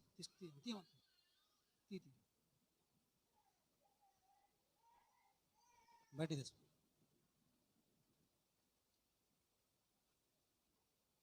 విధవరాలు అయింది. అయితే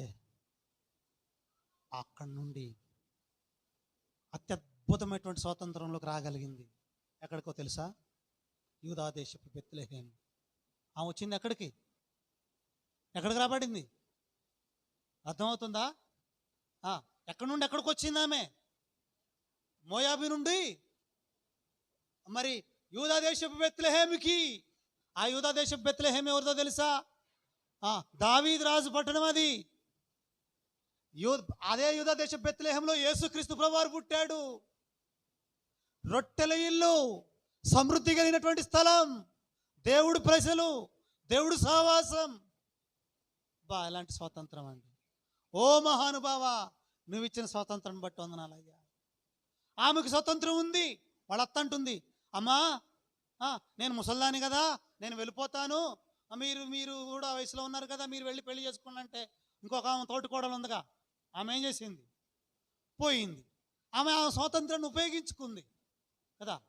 ఆమె స్వాతంత్రాన్ని, ఆమెకున్న ఛాన్స్ని ఆమె ఏం చేసింది? ఉపయోగించుకొని మళ్ళీ లోకంలో కలిసిపోయింది, వెళ్ళిపోయింది. కానీ ఈమెమంటుంది, ఓ అత్తమ్మ నువ్వు అట్లా అనొద్దు, నన్ను విడిచిపెట్టమని అనొద్దు. నీ దేవుడే నా దేవుడు, నీ జనమే నా జనం, నీ దేవుడే నా దేవుడు అంటంలో ఈ నయోమి దేవుడు ఎవరు? ఏమి దేవుడు ఎవరు? ఇప్పుడు మార్చుకుంటుంది దేవుడిని కూడా. మా దేవుడు కూడా మారిపోయాడు ఇప్పుడు. మోయాబు దేశంలో మోయాబు దేవత ఏమి దేవత? రూతు దేవత. రూతు దేవుడు ఎవరు? మోయాబు దేవత. మోయాబు ఈరాలు కదా. అయితే మోయాబు దేవత మిల్కోము, కెమోష్ సంథింగ్ అట్లా ఉంటారనమాట వాళ్ళు. అయితే ఇప్పుడు ఏమంటుంది నయోమితో? నీ దేవుడు నా దేవుడు అంటలో నయోమి దేవుడు ఎవరు? యెహోవా దేవుడు. నా దేవుడు నీ దేవుడే నా దేవుడు. ఇప్పటిదాకా నా దేవుడు అనుకున్నా, నా వాళ్లే దేవుళ్ళు అనుకున్నా, నేను కలిగి ఉన్నదే మరి నిజమైన దేవుళ్ళు అనుకున్నా. కాదు అత్తమ్మ, నీ దేవుడే నా దేవుడు, నీ జనమే నా జనము, నీ దేశమే నా దేశం. విడిచిపెట్టమని నన్ను అనొద్దు. అగో మా తోటి కోడలు పోయింది, తన స్వాతంత్రాన్ని ఉపయోగించుకుంది. ఈమెకు కూడా స్వాతంత్రం ఉంది లేదా? ఇంకా వెళ్ళిపోయి ఏమని కూడా వదిలిపెట్టి ఏం కూడా పోయి వేరే వాడిని పెళ్లి చేసుకోవడానికి అవకాశం లేదా? ఉంది. వీళ్ళ అత్త అంటుంది, పోమ్మ అంటుంది, వేరే వాడిని పెళ్లి చేసుకోపో అంటుంది. కాదు, నాకు స్వతంత్రం ఉంది. నాకు స్వతంత్రం ఉందని నా స్వతంత్రం ప్రకారం చేయటం మరి కాదు, కరెక్ట్ కాదక్క. మరి దేవుడి చిత్త ప్రకారంగా చేయటం, అది నిజమైన స్వతంత్రం అంటే. నమ్మొచ్చింది. సరే, ఇట్లాంటి అత్త కోడలు ఉంటే ఎంత మంచిది. ఇట్లాంటి అత్త కోడళ్ళు ఉంటే ఎంత మంచిది. ఆ కుటుంబాలు ఎంత బాగుంటాయి. నీ దేవుడే నా దేవుడు అన్నం మరి అని, మరి అత్త నీ దేవుడే నా దేవుడు, అత్త నీ దేవుడు ఒకటే నా దేవుడు ఒకటే అన్న అత్త కోడలు ఎంత బాగుంటారు. మరి నీదే మొగల రేకులు, నాదేమో కార్తీక దీపం అన్న అత్త కోడలు ఎట్టుంటారు. నీ దేవుడే నా దేవుడు అనే అత్త కోడలు కావాలి. కానీ రిమోట్ కాడ కొట్టుకొని నీది కార్తీక దీపం నాది మొగల రేకులు అనే అత్త కోడలు ఎట్టుంటారు. చూసారు ఎప్పుడన్నా? నేను కూడా చూడలే, అంటుంటే విన్నా. వద్దు, అలాంటి అత్త కోడలు కాదు ఉండాల్సింది. నువ్వే ప్రార్థన చేస్తావు, ఆ ప్రార్థన నీ దేవుడే దేవుడు, ఆ దేవుడు నీదే వాక్యం, వాక్యం. అలాంటి సజీవుడైనటువంటి దేవుణ్ణి నేను కూడా కలిగి ఉంటా అక్క అని తీర్మానం చేసుకుంది. అది రైట్. మరి ఇండిపెండెన్స్, అది అత్యద్భుతమైనటువంటి స్వాతంత్రం. ఈ యొక్క మధ్యాహ్నకాల సమయంలో ఈ యొక్క గణతంత్ర దినోత్సవానికి వచ్చినటువంటి భారతదేశం ఏ విధంగా అయితే 72 సంవత్సరాల క్రితం జనవరి 26వ తారీఖున స్వతంత్ర దినోత్సవంలో నుండి గణతంత్ర దినోత్సవంలోకి వచ్చింది. మన ప్రియులు అబ్రహాం గారు కల్దీల ఊర్లో నుండి పాలస్తీనాకి ఎట్లా మరి ఇజ్రాయెల్ దేశానికి లేకపోతే కనాన్ దేశానికి ఏ విధంగా రాగలిగాడో అబ్రహాము నుండి అబ్రహాము స్థితిలోకి మన ప్రియ సహోదరి గతంలో రూతు అనేటువంటి ఆమె మోయాబు దేశంలో తనకున్న స్వాతంత్ర ఆ యొక్క పరిస్థితుల్లో నుండి నిజమైనటువంటి స్వాతంత్రంలోకి ఎవరండి తెలుసా అండి? బోయేజ్, పెద్ద ఆసామి, 100 ఎకరాలు ఉన్నటువంటి ఆసామి భర్తగా దొరికాడు.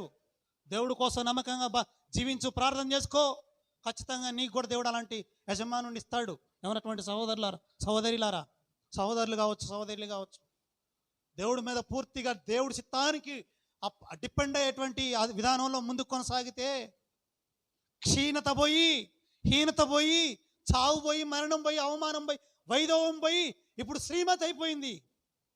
ఇప్పుడు ఎవరి భార్య ఆమె? బోయజ్ గారి భార్య. ఎవరి తాత, ఎవరి నానమ్మ? ఎవరని చెప్తారా? దావీదు గారి నానమ్మ. వాట్ ఏ గ్రేటెస్ట్, అంత అద్భుతమైనటువంటి స్థానం అది, స్వతంత్రం అది దేవునికి ఇవ్వాలని కోరుతున్నాడు. ఈ రిపబ్లిక్ డే సందర్భంగా ఈ ప్రత్యేక కూడికి వచ్చినటువంటి నీతో, నాతో, ప్రియ సహోదరుడు, ప్రియ సహోదరి, దేవుడు కోరేది అదే. స్వతంత్రంలో నుండి అధిక స్వతంత్రంలోనికి, నిజమైన స్వతంత్రంలోకి నడిపించే దేవుడు నీ దేవుడు, నా దేవుడు, మనం కలిగి ఉన్న దేవుడు. నమ్ము. పరిస్థితులు చూడకు, కరువులు చూడకు, ఇంకా క్షీణత వైపే, హీనత వైపే మనసు పెట్టుకోకు. బోయేజు అనగా వేగం, ఆ యొక్క యూదా దేశపు బెత్లెహేము వైపు చూడు. అట్లా పరిస్థితులు మార్చే దేవుడు, నిన్ను నడిపించే దేవుడు యేసుక్రీస్తు ప్రభువారు. ఆమె నీతిగా ఉంది, నిజాయితీగా ఉంది, సుబుద్ధి కలిగి ఉంది. అమ్మా, నీ సత్ప్రవర్తన చూడండి. నా ప్రవర్తన ఎట్లుందంట? 3:10 రూతు గ్రంథం 3వ అధ్యాయం 10వ వచనం.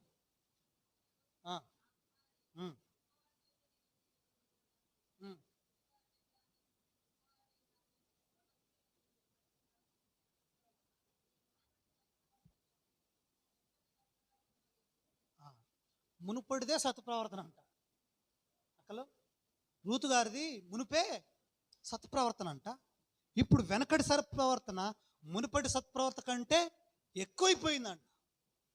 ఇలాంటి సత్ప్రవర్తన కలిగినటువంటి వారుగా లోకంలో, సమాజంలో, రోడ్డు మీద, కాలేజీలో, ఆఫీసులో మనం జీవించేటువంటి వారంగా ఉండాలి. అది దేవుడు మన దగ్గర కోరేది, సత్ప్రవర్తన. నన్ను చూసినప్పుడు, మనల్ని చూసినప్పుడు ఉంటే అట్లా ఉండాలి, వాళ్ళలాగుండాలి, ఆమెలాగుండాలి, ఆయనలాగుండాలి అని మనల్ని గురించి అనుకోవాలి జనం, బయటోళ్ళు, పక్కనోళ్ళు. రూతు గురించి చెప్తున్నాడు. ఉట్టుకు చూసిన ఆయన ఒక్కరోజు, కొన్ని గంటలు చూసిన ఆయనే, అమ్మా నీ మునుపటి సత్ప్రవర్తన, మరి ఇప్పటి సత్ప్రవర్తన మునుపటి సత్ప్రవర్తన కంటే ఎక్కువ ఉంది అని. ఈ మధ్యాహ్నకాల సమయంలో నిజ స్వాతంత్రంలో నుండి నిజ స్వాతంత్రంలోనికి రా. వదిలిపెట్టిగా మోయాబుని, ఇక వదిలిపెట్టిగా చీకటి బ్రతికిని, ఇక వదిలిపెట్టి క్షీణతని, ఇక వదిలిపెట్టి విగ్రహాల్ని, వెంబడించు ప్రభువుని, స్పిరిచువల్ లీడర్స్ని వెంబడించు, అతని వెంబడించు. ఆమె ఎక్కడికి వెళ్తే అక్కడికి రా. దేవుడి వాక్యం, బైబిల్ గ్రంథం నీకే ఏం చెప్తుంది చెయ్యి. ఎక్కడికి పోమంటే అక్కడికి పో, ఎక్కడికి రమ్మంటే అక్కడికి రా. వదిలిపెట్టి నీకు మోయాబుని వదిలిపెట్టు. రూతులాగా ప్రయాణంగా అత్తతో పాటు, ఓర్పాలాగా మళ్ళీ కలిసిపోకు. అదే రిపబ్లిక్ డే వర్తమానం. దేవుడు కోరేది అదే. రా బయటికి. ఇంకెంతకాలం ఉంటాం మోయాబులో? మరి ఇంకెంతకాలం మహలోను భార్యగా, విధవరాలుగా ఉంటావు? శ్రీమతివి కావా అంటే ఆత్మీయమైనటువంటి విధానంలోకి, ఉన్నతమైనటువంటి దశలోకి రావా? బోయాజు భార్యగా చేపట్టానికై, అంటే యేసు ప్రభు వంశంలోకి రాగలగటం కొరకై సిద్ధపడవా? అది కదా రిపబ్లిక్ డే అంటే, అది కదా స్వాతంత్రంలో నుంచి నిజ స్వాతంత్రంలో కంటే. మూడో వర్గం చూద్దామా? మొదటి సమూయేలు గ్రంథం, 1 Samuel చాప్టర్ 25, 25వ అధ్యాయము 39-40 వచనాలు. మొదటి సమూయేలు 25వ అధ్యాయము 39-40 వచనాలు.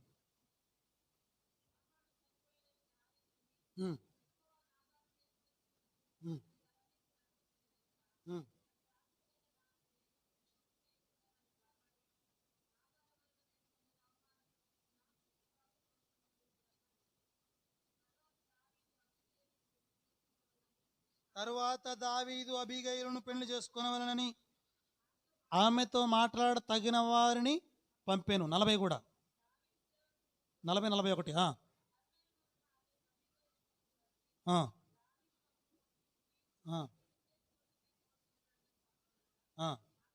ఆమె లేచి సాగిలపడి, నా ఏలిన వాని చిత్తము, నా ఏలిన వాని సేవకుల కాళ్ళు కడుగుటకును.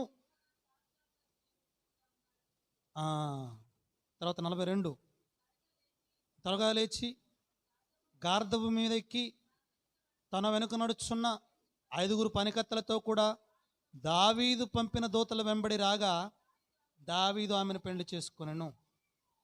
సరే, ఇక్కడ నుంచి మోరల్ మరి 2 సందర్భాలు చూసినాం. స్వతంత్రంలో నుండి అధిక స్వతంత్రంలోకి వచ్చినటువంటి వర్గంలో మొట్టమొదటి వర్గం ఎవరు? అబ్రహాము. అబ్రహాము జీవితం ద్వారా మనం నేర్చుకునేది ఏందయ్యా అంటే, మోరల్ ఏందయ్యా అంటే, పాప జీవితం నుండి మరి పరిశుద్ధ నూతనమైనటువంటి జీవితంలోనికి రావడం. వన్స్ ఆఫ్ ఆన్ టైం విగ్రహారాధన, పాపము, లోకపు సంబంధమైనటువంటి మరి విషయాలు. ఇప్పుడు పాప జీవితం వదిలిపెట్టి పరిశుద్ధ జీవితంలోనికి. ఆ తర్వాత రూతు దగ్గర నుండి మనం నేర్చుకోవాల్సింది ఏంటంటే, పాత ఆచారాల నుండి కొత్త ఆచారాల వైపు. అంటే ఆచారం అంటే ఏంటి? పాత ఆచారాలు రకరకాలుగా ఉంటాయి. మోయాబు దేశంలో ఉన్నప్పుడు, విగ్రహారాధన జీవితంలో ఉన్నప్పుడు రకరకాల ఆచారాలు ఆమె చేసింది. బట్ దేవుడిలోకి వచ్చిన తర్వాత ఆచారాలు మానుకోవాలి. ఆచారాలు ఏమన్నా ఉండవు, అవన్నీ మానుకోవాలి. దేవుళ్ళలోకి వచ్చిన తర్వాత కొత్త ఆచారాలు ఉంటాయి. ప్రార్థన, వాక్యం, ప్రభు కోసం బ్రతకటం, రోషంగా ఉండటం, భక్తిగా జీవించటం, సువార్త చేయటం, సమర్పించుకోవటం, ఇవి కొత్త ఆచారాలు. అవి మనం అప్లై చేయాలి. ఆ తర్వాత 3వది అబిగయీలు సందర్భం. అబిగయీలు సంఘటన మనకు తెలుసు. ఆమె ఎవరు భార్య? నాబాలు భార్య. నాబాలు చాలా ధనవంతుడు, గొర్రెలు ఉన్నటువంటి వాడు, చాలా పనోళ్ళు ఉన్నటువంటి వాడు, చాలామంది పనోళ్ళు ఉన్నటువంటి వాడు, భాగ్యవంతుడు అని కూడా ఉంటుంది. భాగ్యవంతుడు 25వ అధ్యాయము 6వ వచనం. ఆ భాగ్యవంతుడు అంటే చాలా డబ్బు ఉన్నోడు, కాకపోతే ఎవరంటే మోటోడు. ఎక్కడుంది? 3వ వచనం, 25వ అధ్యాయం 3వ వచనం. అతని పేరు నాబాలు, అతని భార్య పేరు అబీగయీలు. ఆ స్త్రీ సుబుద్ధి గలదై రూపసి అయి ఉండెను. అయితే చర్యలను బట్టి చూడగా నాబాలు మోటువాడును దుర్మార్గుడునై ఉండెను. చూడండి తర్వాత 25వ వచనం. నా ఏలిన వాడ, దుష్టుడైన ఈవి నాబాలును లక్ష్య పెట్టవద్దు. అతని గుణమును సూచించున్నది. అతని పేరు నాబాలు, మోటుతనం అతని గుణము. ఇట్లాంటి మోటువాడికి, క్రూరుడికి, మూర్ఖుడికి, అదే సమయంలో భాగ్యవంతుడు కూడా అతను. అంటే డబ్బుండి పనివారు ఉన్నటువంటి అతను దేవుడు ప్రజల్ని, దేవుని సేవకుల్ని, ఎస్పెషల్లీ దావీదును లెక్క చేయనటువంటి వ్యక్తి. దావీదు గారు ఆహారం కోసం పంపిస్తే ఆయన పంపించిన మనుషుల్ని హేళనగా మాట్లాడి పంపించాడు. ఇక దావీదు కోపం వచ్చి కత్తి తీసుకొని వాళ్ళందరిని చంపేద్దామని బయలుదేరుతుంటే వీడేమో ఫుల్గా తాగి చిందులేస్తుంటాడు. ఆ పనివాడు, ఇంట్లో ఉన్న పనివాడు ఏమక చెప్తాడు, అమ్మా మరి మీ ఆయన గారేమో ఇట్లా మాట్లాడిండు దావీదుతో, ఆయనేమో సంపదామని వస్తుండంటే అప్పుడు ఏమో రెడీ చేసుకొని పోతుంది, ఆహార పదార్థాలతో రెడీ చేసుకొని దావీదుని నెమ్మల పరిస్థితి. అద్భుతమైనటువంటి విశ్వాసం కలిగినటువంటి స్త్రీ, కొనియాడదగిన స్త్రీ బైబిల్ గ్రంథంలో. అయితే ఈ సంఘటన నాబాలు తెలిసింది. వాడు గట్టిగా రాయిలాగా అయిపోయి 10 రోజుల నుండి తర్వాత చచ్చిపోతాడు. అంతేనా? 37వ వచనం చివరి లైన్లో, అతను గుండె పగిలిన, అతను రాతి వలె బిగుసుకుపోయాను, 10 దినములైన తర్వాత చనిపోయాను. 38వ వచనంలో. అయితే అప్పుడు దావీదు మరి ఏమేం చేస్తుందంటే, దావీదు గారు దేవుడు ప్రేరేపణ చేత అబీగయీలును వివాహం చేసుకోవడానికి కొంతమంది మనుషులు పంపిస్తే, ఆమె ఎంత అద్భుతమైనటువంటి దీనత్వం అంటే చూడండి, సాగిల పడుతుంది. 41వ వచనంలో సాగిల పడుతుంది. నా ఏలిన వాని సేవకుల కాళ్ళు కలగడానికి కూడా నేను పనికిరాను. చూడండి, అంత తగ్గించుకుంటుంది. దేవుని స్తోత్రం. మరి నాబాలు భార్య అయినటువంటి ఆమె ఇప్పుడు దావీదు భార్య అయింది. బహుశా మోటుతనం, క్రూరత్వం, మరి ఆ యొక్క గర్వం, అసహ్యం, పాపంలో ఉన్నటువంటి ఆమె ఇప్పుడు మరి యెహోవాకు ప్రియుడైన దేవుని సేవకుడైనటువంటి మరి ఆ యొక్క దావీదు ఆధీనంలోకి రాగలిగింది. మారింది. ఇప్పుడు ఆమె ఇప్పుడు నాబాలు అని మోటువాడు భార్యగా నుండి ఇప్పుడు దావీదు భార్యగా చేపడ్డది. స్వాతంత్రంలో నుండి మరి పరిపూర్ణ అధికమైనటువంటి స్వాతంత్రంలోనికి స్వాతంత్రంలోనికి అంటే అధికారం. గతంలో ఈమె మీద నాబాలు అధికారం చేసేవాడు కదా, భర్తగా నాబాలు ఎవరండి? మోటువాడు, క్రూరుడు, దుర్మార్గుడు, గర్విష్టి, దుష్టుడు, వీడు అధికారం చేసేవాడు. ఆయన భార్య ఈమె. గతంలో మనం కూడా అలాంటి అధికారంలో ఉన్నాం. మన భారతీయులాగా మరి తెల్లోళ్ళు లేకపోతే ఇంకెవరో వాళ్ళ అధికారాల్లో ఉన్నాం, బంధకాల్లో ఉన్నాం, కట్టుబాటులో ఉన్నాం. దేవుడు మనల్ని విడిపించి గణతంత్రం జరుపుకునేటట్టు, గణతంత్రం మరి రిపబ్లిక్ డే జరుపుకునేటువంటి అనుభవంలోకి తీసుకొచ్చాడు. అయ్యా ఒకనొక సందర్భంలో నేను కూడా మరి అబిగయీలు వలె పాపదాస్యంలో ఉన్నానయ్యా. అవి చూడడానికి భాగ్యవంతంగానే ఉన్నాయి, రిచ్గానే ఉంది, సమాజంలో ఉన్నతమైనటువంటి స్థితిగతుల్లోనే ఉన్నాయి. కానీ మోటుతనం, దుర్మార్గత, పాపం, గర్వం, లెక్కలేనితనం, సాటి మనుషులంటే మరి లెక్కలేనితనం, లేని వాళ్ళంటే చులకన భావం, ఇవన్నీ ఉన్నాయి ఆ మనిషికి. ఇప్పుడు అతని అధికారంలో నుండి ఎవరి భార్యగా చేయబడింది? దావీదు భార్య. దేవుడు ప్రియుడైనటువంటి దావీదు భార్య, దేవుడు హృదయానుసారుడైన దావీదు భార్య. అబిగయీలు. ఇప్పుడు అబిగయీలు దావీదు భార్య అయింది. ఓ ప్రభువా, నన్ను కూడా గతంలో నాది కూడా అయ్యా అలాంటి మోటువారి అధికారంలో, మోటుతనం అంటే ఎవరో మోటువాళ్ళు, చదువులేని వాళ్ళని కాదు. మోటువాళ్ళు అంటే క్రూరంగా మరి మూర్ఖంగా ప్రవర్తించేటువంటి వారు మోటువాళ్ళు, అంతే కదా. ఎవరు? పరమానంద శిష్యుల్లాగా, అంతేగా.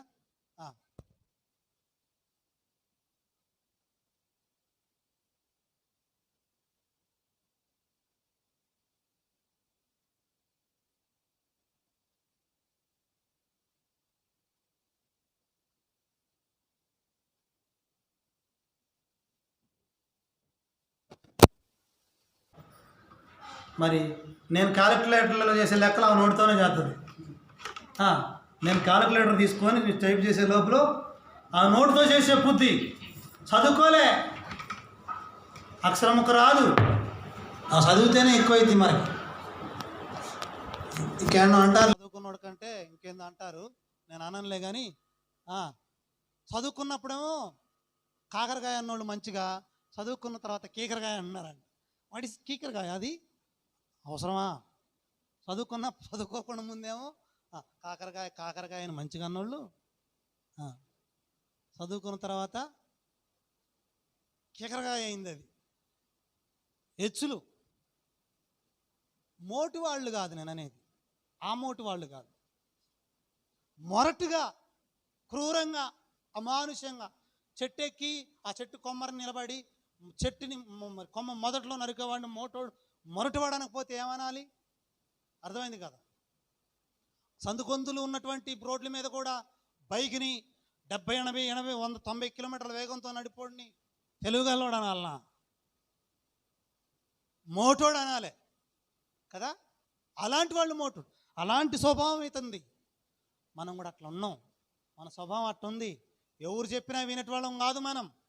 మనకి మన ఇష్టానుసారంగా లేకపోతే మనకు నచ్చినట్టుగా మోటుగా, కఠినంగా, మరి కింద మరి వెనక ముందు చూడకుండా, పెద్ద చిన్న చూడకుండా, మొహమాటం లేకుండా మరి మూర్ఖంగా వెళ్ళిపోయేటువంటి స్వభావంలో ఉన్న నన్ను అబిగయీలు లాంటి నన్ను, అలాంటి అధికారంలో ఉన్న నన్ను నాబాలు అనే మోటుతనంలో నుండి దావీదు అనేటువంటి సరళత, స్వచ్ఛత, పరిశుద్ధత, దేవునికి అనుకూలమైనటువంటి అనుభవంలోనికి నడిపించాడు.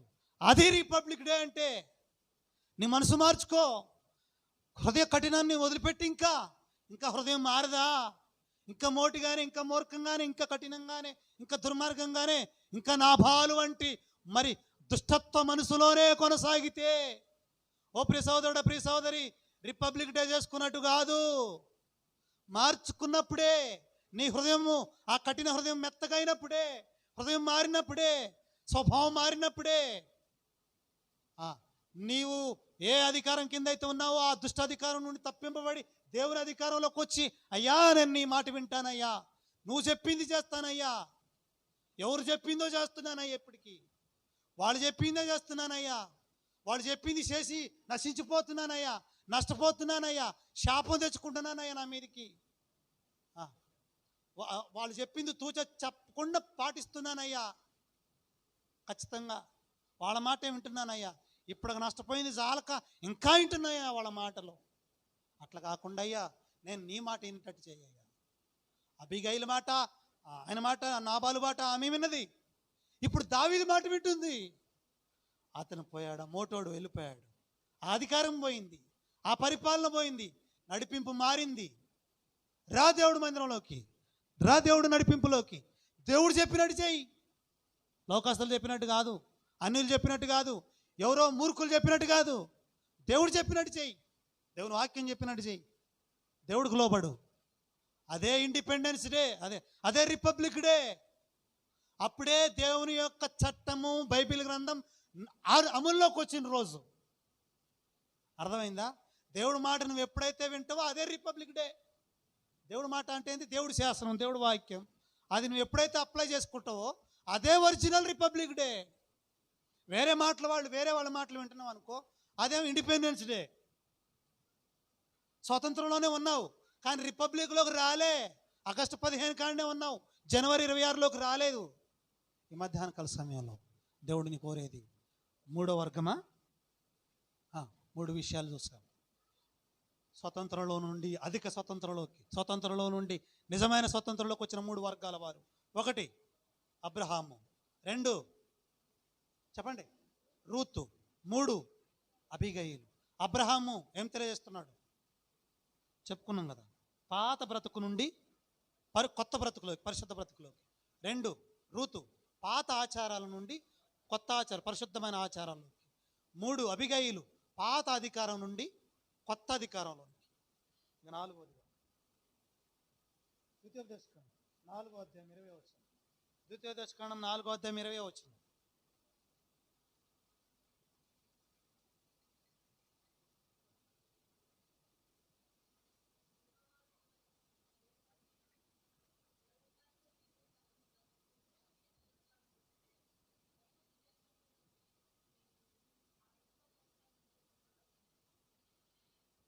ఇశ్రాయేలు ప్రజల్ని ఐగుప్తులో నుండి పాలు తేనెల దేశంలో నేడున్నట్టుగా ఇశ్రాయేలీలు, 4వ వర్గం ఎవరండి? ఇశ్రాయేలీలు అనండి. ఇశ్రాయేలీలు స్వాతంత్రంలో నుండి అధిక స్వాతంత్రంలోనికి. అంటే ఇశ్రాయేలీలు అక్కడ మనం పోయిన ఆదివారం విన్నట్టు కొంత మరి ఫీల్ అయ్యారు. మాకు అక్కడే ఉన్నాయి కూరగాయలు ఉన్నాయి, మాకు అక్కడే ఉన్నాయి చేపలు ఉన్నాయి, మాకు అక్కడే ఉన్నాయి ఐగుప్తులో మాంసం ఉంది, మాకు అక్కడ తెల్లగడ్డలు ఉన్నాయి, మాకు అక్కడ ఎర్రగడ్డలు ఉన్నాయి, అక్కడ మాకు దోసకాయలు ఉన్నాయి, మాకు అక్కడ ఇల్లులు ఉన్నాయి, మాకు అక్కడ సమాధులు కూడా ఉన్నాయి కదా. ఒక రకంగా ఫీల్ అయ్యారు. అయితే సాధారణంగా అది దాస్యమే. అక్కడి నుండి ఆ భయంకరమైనటువంటి ఆ స్థితిగతుల్లో నుండి దేవుడు ఏం చేశాడంటే నేడున్నట్టుగా, అక్కడ స్పెసిఫిక్గా ద్వితీయోపదేశకాండంలో ఏం మాట్లాడుతున్నారంటే అప్పటికి ఇక్కడ వీళ్ళు వచ్చి వెల్ సెటిల్డ్, ఎక్కడ పాలు తేనెలు ప్రవహించే దేశంలో సెటిల్ అయిపోయారు. ఆ కట్ట నీళ్ళు, నాటని పొలాలు కదా, కోయని పంట, ఇవన్నీ అనుభవిస్తున్నారు, సెటిల్ అయిపోయారు. ఇప్పుడు మరి వెల్ సెటిల్డ్గా ఉన్నారు అక్కడ. ఇంకా డౌట్లు లేవు ఇక వాళ్ళకి అక్కడ. మళ్ళీ ఇక్కడ నుండి పోవాల్సి వస్తుందేమో అనే డౌట్ లేవు. ఇప్పుడు ఇంత స్థిరంగా ఇక్కడ ఉన్నారు అంటే నేను మిమ్మల్ని ఎక్కడి నుండి తీసుకొచ్చాను? అక్కడి నుండి తీసుకొచ్చాను. మీరు ఎక్కడి నుంచి వచ్చారు? అక్కడి నుండి వచ్చారు. ఎక్కడ? ఐగుప్తులో నుండి. అక్కడ వాళ్ళ స్వాతంత్రం ఉంది, శారీరక స్వాతంత్రం అనుభవించారు వాళ్ళు. ఆత్మీయ స్వాతంత్రం కాదు, శారీరక స్వాతంత్రం అనుభవించారు అక్కడ. వాళ్ళకు వాళ్ళు ఇష్టానుసారంగా ప్రవర్తించేటట్టుగా అక్కడ ఉంది. కానీ ఇక్కడ దేవుడు చిత్తంలోకి వచ్చారనమాట. పాలు తెనలు ప్రవహించే దేశంలోకి రాబడ్డారు. సరే, ఇక్కడ దాన్ని ఏమనొచ్చు అంటే మరి పాత స్థితిలో నుండి కొత్త స్థితిలోనికి. ఈ యొక్క మధ్యాహ్న కాల సమయంలో రిపబ్లిక్ డే వర్తమానం ఏంటంటే అలనాడు ఇశ్రాయేల్ ప్రజల్ని వాళ్ళ పాత స్థితి, ఒక్కసారి నిర్గమకాండంలో మొదటి అధ్యాయంలోకి పోతే ఏడుపు, దుఃఖం, రోదన, అవమానం, భారం, మొర, మరి ఆకాశాన్ని అంటే మొర, కఠిన సేవ, విసుకు, చావగోరారంట ఇశ్రాయేలు. అట్లుంది బైబిల్లో. విసికి చావగోరిరి. అంత కఠినంగా వాళ్ళు ఐగుప్తీయులు ఇశ్రాయేలుని మరి పెట్టారు. మరి ఇక్కడ ఓ అద్భుతమైనటువంటి పాలు తేనెలు ప్రవహించే రమ్యమైన దేశం, సౌందర్యమైనటువంటి దేశం, పాలు తేనెలు ప్రవహించే దేశం, సమృద్ధి కలిగినటువంటి దేశం, మరి ఆ యొక్క మరి నీరు ప్రవహించే దేశం, ఎల్లప్పుడూ ఉబుకుచుండు దేశం, దేవుడు కనుదృష్టి నిలిచే దేశం, ఈ యొక్క పాలు తేనెల దేశం. ఇక్కడ సెటిల్డ్ అయ్యారు. అయితే ఇక్కడ చెప్పాల్సింది ఏంటంటే అక్కడి నుండి ఇక్కడికి వచ్చారు. మనది అదే. స్వతంత్రంలో నుండి ఎక్కడికి వచ్చినాం మనం? ఇండియా ఎక్కడికి వచ్చింది? నిజమైన స్వతంత్రంలోకి, రిపబ్లిక్లోకి వచ్చింది. ఇండిపెండెన్స్ నుండి రిపబ్లిక్లోకి వచ్చేసింది. అంటే గణతంత్రం జరుపుకున్నటువంటి స్థితిగతుల్లోకి వచ్చింది. అదేంటంటే ఇజ్రాయెల్ ప్రజల జీవితంలో దేవుడు చేసినటువంటి కార్యం అదే. యాజ్ ఇట్ ఈజ్గా చేశాడు. అక్కడి నుండి తీసుకొచ్చి ఇప్పుడు ఇక్కడ వాడు పాలు తేనెలు ప్రవహించే దేశంలో నిలవబెట్టాడు. ఓ ప్రభువా, నా పరిస్థితులు మార్చావు. రిపబ్లిక్ డే వర్తమానం అదే. నీ స్థితి మార్చే దేవుడు, నీ పరిస్థితులు మార్చే దేవుడు. ఈ సందర్భంగా నీ దగ్గరకు వస్తున్నటువంటి వర్తమానం అదే. ప్రియ సోదరుడు, ప్రియ సహోదరి, నిన్ను కూడా స్వాతంత్రంలో నుంచి గణతంత్ర మరి ఆ యొక్క స్థితిలోకి తీసుకొచ్చే దేవుడు. నీ పరిస్థితులు మారడమే రిపబ్లిక్ డే అంటే. ఆయన చెప్పాలనుకున్నదే ఆ వర్తమానం. ఏ వర్తమానం? నేను నీ పరిస్థితి మారుస్తా. అగో అన్నాడు, ఇశ్రాయేల్ పరిస్థితి మార్చా. ఇప్పుడు వీళ్ళు ఇప్పుడున్నట్టు అప్పుడు లేరు. అప్పుడు ఘోరంగా ఉన్నారు, అప్పుడు అవమానకరంగా ఉన్నారు, అప్పుడు నీచంగా ఉన్నారు, అప్పుడు బాధలో ఉన్నారు. ఇప్పుడు అట్లా లేరు, నేడున్నట్టుగా. అంటే అర్థమైంది, వెల్ సెటిల్డ్గా. లేకపోతే పరిస్థితులు మారి మరి ఆ భయంకరమైన మరి ఐగుప్తు దేశానికి దాన్ని ఏమంటాడు? చీకటి.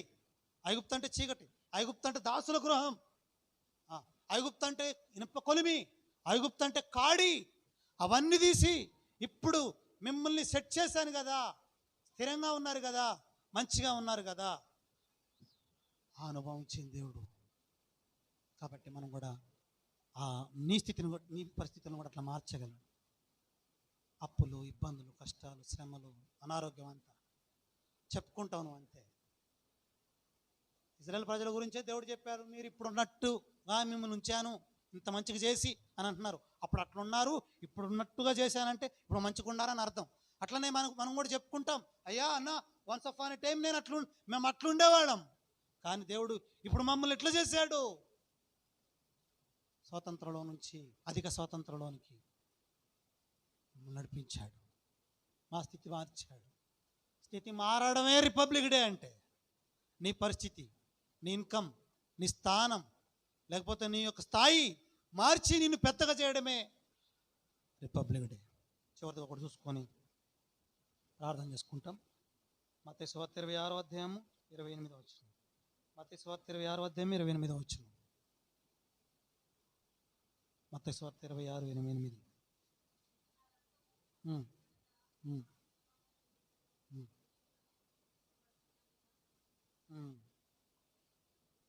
మనం గమనిస్తే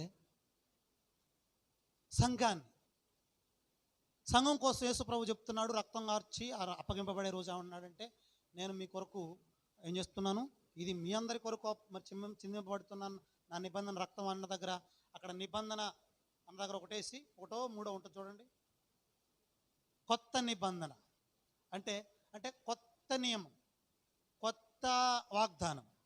అంటే ఇంతకుముందు వాగ్దానం ఉండేది, అదేంటంటే ధర్మశాస్త్రం. ఇప్పుడు సంఘాన్ని, ప్రజలను పాత నిబంధనలో నుండి కొత్త నిబంధనలోకి తీసుకొచ్చింది ఎవరు? చెప్పండి, క్లియర్గా ఉంది కదా. పాత నిబంధనలో నుండి కొత్త నిబంధనలోకి మనల్ని తీసుకొచ్చింది ఎవరు? యేసు ప్రభు. గతంలో మనం దేని కింద ఉన్నాం? పాత నిబంధనలో ఉన్నాం. ఇప్పుడు మనం ఎవరం? కొత్త నిబంధన ప్రజలం.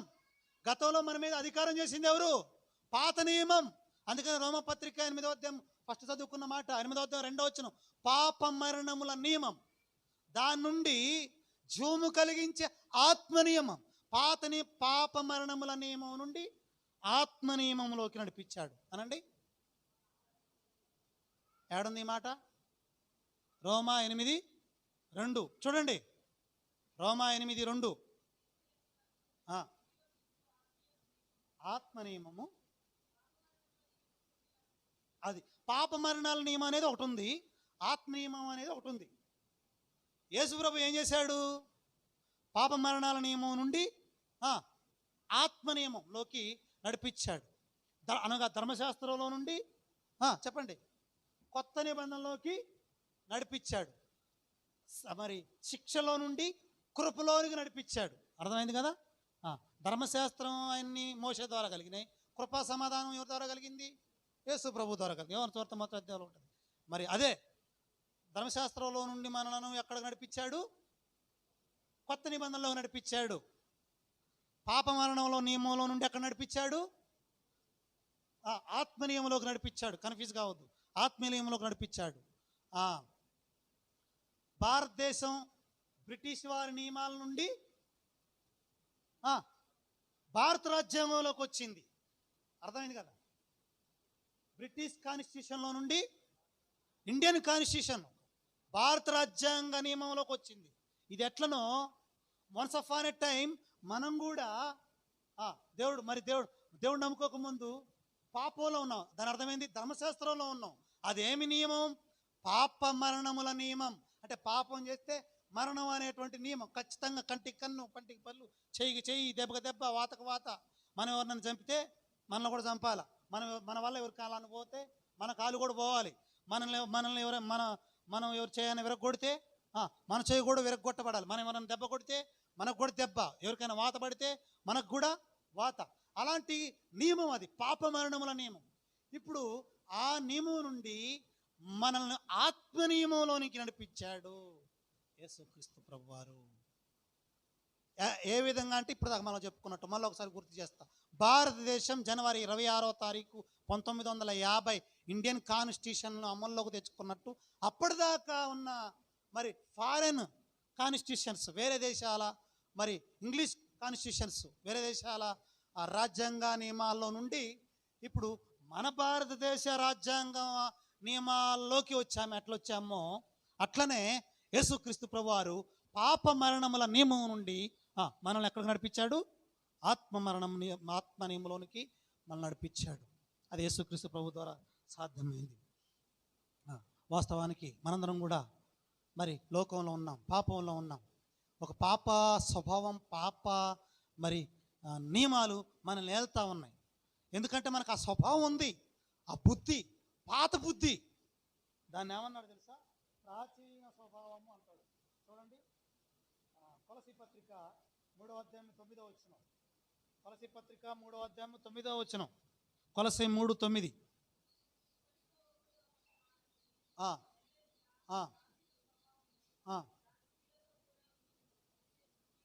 ప్రాచీన స్వభావమును దాని క్రియలతో కూడా మీరు పరిత్యజించి. ప్రాచీన స్వభావము, పాత స్వభావము, పాత పురుషుడు మీ అందరిలో ఉంటాడు, మనందరిలో ఉన్నాడు ఒకప్పుడు పాతోడు. మరి పాతోడు ఉన్నాడా పోయిండా? అక్కలో ప్రాచీన స్వభావం పరిత్యజించి అంటే విడిచిపెట్టుకొని. పాము కుపసం విడిచిద్ది తెలుసా? పాము ఏం చేస్తుంది? అది పాత తోలు, ఆ తోలు విడిచిపెడుతుంది. అది అందులో ఉన్నంత కాలం మబ్బుగా ఉంటుంది. విడిచిపెట్టినప్పుడు షార్ప్. అట్లనే నీ పాత స్వభావాన్ని విడిచిపెట్టు. వదిలేసినవా? పరిత్యజించినవా? పరిత్యజించి అనే సంస్కృత భాష చెప్తుంటే మాకు అర్థం మాటల బదులు తెలుగులో చెప్పండి అంటారా? ఎఫెసీ 4:22. ఎఫెసీ 4:22. కావున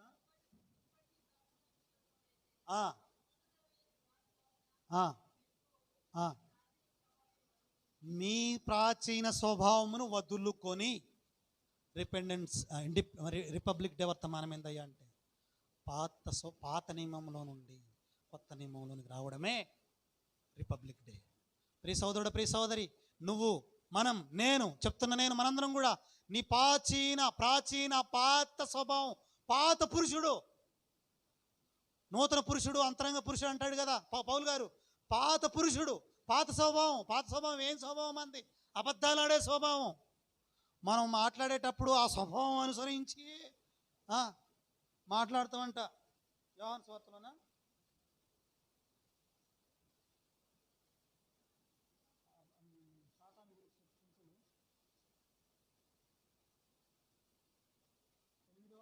అధ్యాయం 44 వచ్చిన 44 వచ్చిన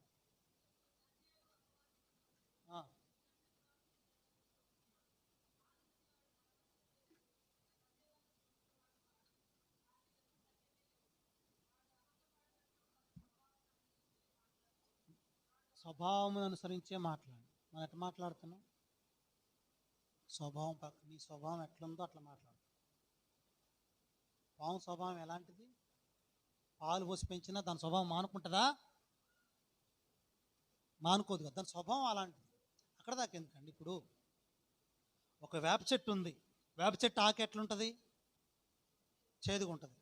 ఇప్పుడు దాన్ని మారవాలని దానికి వేర్లు కాడ తవ్వి ఒక 2-3 క్వింటాలు పంచదార తీసుకొచ్చి ఎరువు కాడ పోసి ఫుల్గా నీళ్ళు పోసి తర్వాత కోసుకొని తింటే ఆకులు ఎట్లుంటాయి? ఆకులు ఎట్లుంటాయి? చేదుగా ఉంటాయి. చెప్పరు చేదుగా ఉంటాయా? డౌట్ వచ్చింది. చేదుగా ఉంటాయా తీగ ఉంటాయా? చేదుగానే ఉంటాయి. వై? దాని స్వభావం అలాంటిది, దాని జీన్స్ అలాంటిది, దాని బుద్ధి అలాంటిది. విడిచిపెట్టు, వదిలిపెట్టు. పాత నియమంలో నుండి కొత్త నియమంలోకి రా. అప్పుడప్పుడు పాత మనిషి కనపడుతున్నాడా?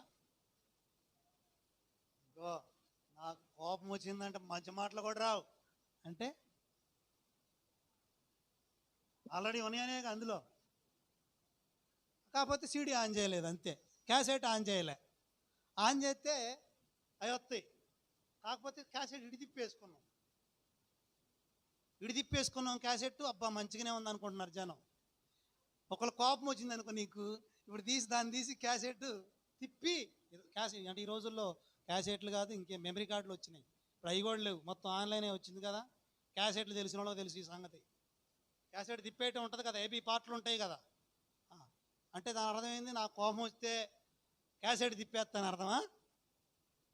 అంటే ఆ స్వభావం ఉందనే కదా.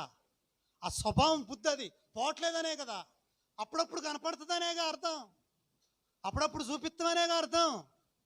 వద్దు ఓ ప్రియుడా, ప్రియ సోదరుడా, ప్రియ సోదరి, మార్చుకో. ఆ నియమంలో నుండి, ఆ స్వభావంలో నుండి, ప్రాచీన స్వభావంలో నుండి కొత్త స్వభావంలోనికి రావడమే రిపబ్లిక్ డే. అర్థమైంది కదా? పాత నియమంలో నుండి కొత్త నియమంలోనికి రావడమే దేవుడు నిన్ను కోరుకునేది. దాన్ని వదిలిపెట్టు, పరిత్యజించు. అది దురాశతో కూడుకున్నటువంటిది. అట్లా ఉన్నటువంటి మనం లోకంలో, పాపంలో, శాపంలో మనిష్టానుసారంగా చేస్తున్నటువంటి మనల్ని ప్రేమించి మన స్వభావాన్ని మార్చేసి ఆయనకి ఇష్టమైనటువంటి వారిగా చేసి ఆయన స్వభావాన్ని, ఆయన ఆలోచనను, ఆయన నూతనత్వాన్ని, ఆయన హృదయాన్ని, ఆయన స్వభావాన్ని మనలో పోయడం కోసం యేసు ప్రభువు ఈ లోకంలోకి వచ్చాడు. కలువరిలో ప్రాణం పెట్టాడు. ఆ రోజున బహుశా 1926 50 జనవరి 26న భారతదేశానికి ఒక కాన్స్టిట్యూషన్, అతి పెద్ద లిఖితపూర్వక గ్రంథాన్ని అంబేద్కర్ గారు ఇచ్చాడు. ఇప్పుడు భారతీయులందరూ ఏం చేయాలి? దాని ప్రకారం నడుచుకోవాలి. కానీ ప్రపంచానికే ఒక రాజ్యాంగం ఉంది. ఆ రాజ్యాంగం ఇగో నా చేతుల్లో ఉన్నటువంటి ఈ బైబిల్ గ్రంథం. భారతదేశం మొత్తం మన రాజ్యాంగం ప్రకారం ఎట్లా నడుచుకోవాలో ప్రపంచమంతా ఒక రాజ్యాంగం ప్రకారం నడుచుకోవాలి. అది ఇదే రాజ్యాంగం, the constitution of Bible. Bible రాజ్యాంగం ఇది. దీంట్లో ఉన్నాయి విధులు, దీంట్లో ఉన్నాయి హక్కులు. ప్రతి మనిషి ఎట్లా మలుచుకోవాలి, ఎట్లా నడుచుకోవాలి, ఏం మాట్లాడాలి, ఎక్కడ కూర్చోవాలి, ఏం చేయాలి రాసిచ్చిన ఆయన ఉన్నాడు. దీని రచయిత దేవుడు. ఆయన రాసిన అంబేద్కర్ గారు రాసిన రాజ్యాంగానికి దాదాపుగా 112 సార్లు సవరణలు అయ్యాయి. కానీ నా దేవుడు రాసిన గ్రంథానికి సవరణలు కాలే. సవరణలు లేనటువంటి పుస్తకం, మార్పులు చేర్పులు లేని పుస్తకం ఈ రాజ్యాంగం. దీంట్లో ఉంది. ఈ చెప్పినట్టు ఎవరు చెప్పలేరు. ఖచ్చితంగా నిక్కచ్చిగా కత్తి మీద సాము చేయాలి, నిక్కచ్చిగా నిజాయితీగా ఉండాలని ఈ రాజ్యాంగం చెబుతుంది. ఈ రాజ్యాంగాన్ని అనుసరించినటువంటి వారికి, ఎవరైతే ఈ రాజ్యాంగాన్ని ఆచరిస్తారో వాళ్ళ జీవితంలో నిజమైనటువంటి రిపబ్లిక్ డే. అదే గణతంత్ర దినోత్సవం, అదే స్వతంత్ర దినోత్సవం. వాళ్ళే పరలోక రాజ్యానికి వారసులు. ఈ స్వతంత్రం రావడానికి ఎంతోమంది మహానుభావుల శ్రమలను గుర్తు చేసుకుంటావు. కానీ నీకు స్వతంత్రం ఇవ్వడానికి, నీకు ఈ రాజ్యాంగం ఇవ్వడానికి ఎంతో శ్రమించి ఆఖరికి తన ప్రాణాన్ని ఇచ్చిన ఆ మహానుభావుడు యేసుక్రీస్తు ప్రభువారు, ఆయన శిలువ బలియాగాన్ని ఒకసారి జ్ఞాపకం చేసుకో. మరి ఎక్కడి నుండో తీసుకొచ్చి మరి చేరి కూర్చి చేసినటువంటి రాజ్యాంగం మన భారత రాజ్యాంగం. కానీ దైవ వాక్కుగా ఆయనలో నుండే, ఆయన వాక్కు చేత వెలువడినటువంటి అనేకమైనటువంటి దైవావేశం వలన కలిగినటువంటి లేఖనాలు ఉన్నటువంటి మరి పరిశుద్ధ అత్యున్నత రాజ్యాంగమైనటువంటి ఈ బైబిల్ గ్రంథం దేవాది దేవుడు ఇచ్చినటువంటిది. ఒకవేళ ఇది హక్కులు మరి అధికారాల గురించి మాట్లాడుతుందేమో కానీ అంతకు ఎక్కువగా ముందుకు పోతే దాని ప్రకారం శిక్ష ఉంటుంది. ఆర్టికల్ బై దీని ప్రకారం ఈ వ్యక్తికి ఏం చేయాలి? శిక్ష. బట్ శిక్షతో పాటుగా నువ్వు నమ్మితే, విశ్వసిస్తే నిత్య రాజ్యం కూడా ఉందని చెప్తుంది ఈయన రాజ్యాంగం. నమ్ము, విశ్వసించు, కలిగి ఉండు, వాడు కొనుక్కో. చాలా తక్కువ రేట్లోనే దొరుకుతుంది బయట బుక్ రూమ్స్లో. చదువుకు, ఎట్లా జీవించాలా, ఏ విధంగా బ్రతకాలా, ఒక సగటు మనిషిగా ఏ విధంగా నీ లోకంలో జీవించాలని పరిశుద్ధమైనటువంటి బైబిల్ గ్రంథం ప్రతి విధమైనటువంటి విధిని మరి ఇక్కడ జీవిస్తున్నప్పుడు మాత్రమే కాదు, చనిపోయిన తర్వాత కూడా నీ భవిష్యత్తు ఏం కాబోతుంది అనే విషయాలు రాజ్యాంగంలో లేవు, కానీ ఈ రాజ్యాంగంలో ఉన్నాయి. అది నమ్మితే మరి ఒకవేళ లోకంలో శిక్షలు తప్పుతాయో, కానీ ఇది నమ్మితే నిత్య నరకం తప్పుతుంది. రాజ్యాంగం నరకం నుండి తప్పించలేదు. తప్పిస్తుందా? తప్పించలేదు. నరకం నుండి తప్పించలేదు. కానీ ఈ రాజ్యాంగం నరకం నుండి తప్పిస్తుంది నిన్ను. అందుకోసం ఈ లోకంలోకి వచ్చాడు యేసుక్రీస్తు ప్రభువారు. నశించిపోతున్నాడు, మనల్ని చూశాడు, మన పరిస్థితులు చూశాడు. హక్కులు లేకుండా, అధికారాలు లేకుండా, విధులు లేకుండా నష్టపోతున్నటువంటి భారతదేశంలో ప్రజల పట్ల ఆ మహానుభావుడు అంబేద్కర్ గారికి ఏ విధంగా అయితే మంచి మనసు వచ్చిందో ఆ విధంగా యేసుక్రీస్తు ప్రభువారు మరి భౌతికంగా పాపంతో నశించిపోతున్నటువంటి నీ కోసం ఆ అంబేద్కర్ గారి కోసం కూడా వచ్చాడు. అంబేద్కర్ గారికి కూడా రక్షణ ఇచ్చింది, ఆయన కోసం కూడా ప్రాణం పెట్టింది యేసుక్రీస్తు ప్రభువారు. ఈ లోకంలోకి వచ్చాడు, కలవరిలో ప్రాణం పెట్టాడు, రక్తం గార్చాడు. మరి ప్రియ సోదరుడు, ప్రియ సహోదరి, constitution of Bible, supreme power of Bible, constitution of మరి ఇంటర్నేషనల్ సుప్రీం అథారిటీ ఉన్నటువంటి యొక్క బైబిల్ గ్రంథాన్ని ఇచ్చాడు. తీసుకొని చదువు, దాన్ని ధ్యానించు, ప్రతిరోజు చదువు, ఆ ప్రకారంగా నడుచుకో. ఈ ప్రవచన గ్రంథ వాక్యంలోను రాయబడిన సంగతులను చదువువాడును, వినువాడును, వాటిని విని ఇందులో రాయబడినది గైకొని వాడును ధన్యులు. ఆ రాజ్యాంగాన్ని విని చదివి ఆ ప్రకారం నడుచుకోవటం మాత్రమే కాకుండా నీ జీవితానికి అవసరమైనటువంటి ఈ బైబిల్ రాజ్యాంగాన్ని కలిగి ఉండి చదువుకోవాలని దేవుడు ఆశపడతా ఉన్నాడు. ఆ విధంగా కొనసాగునట్లు ప్రభు రక్తం మనకు సహాయం చేయగాక. ప్రార్థన చేసుకో.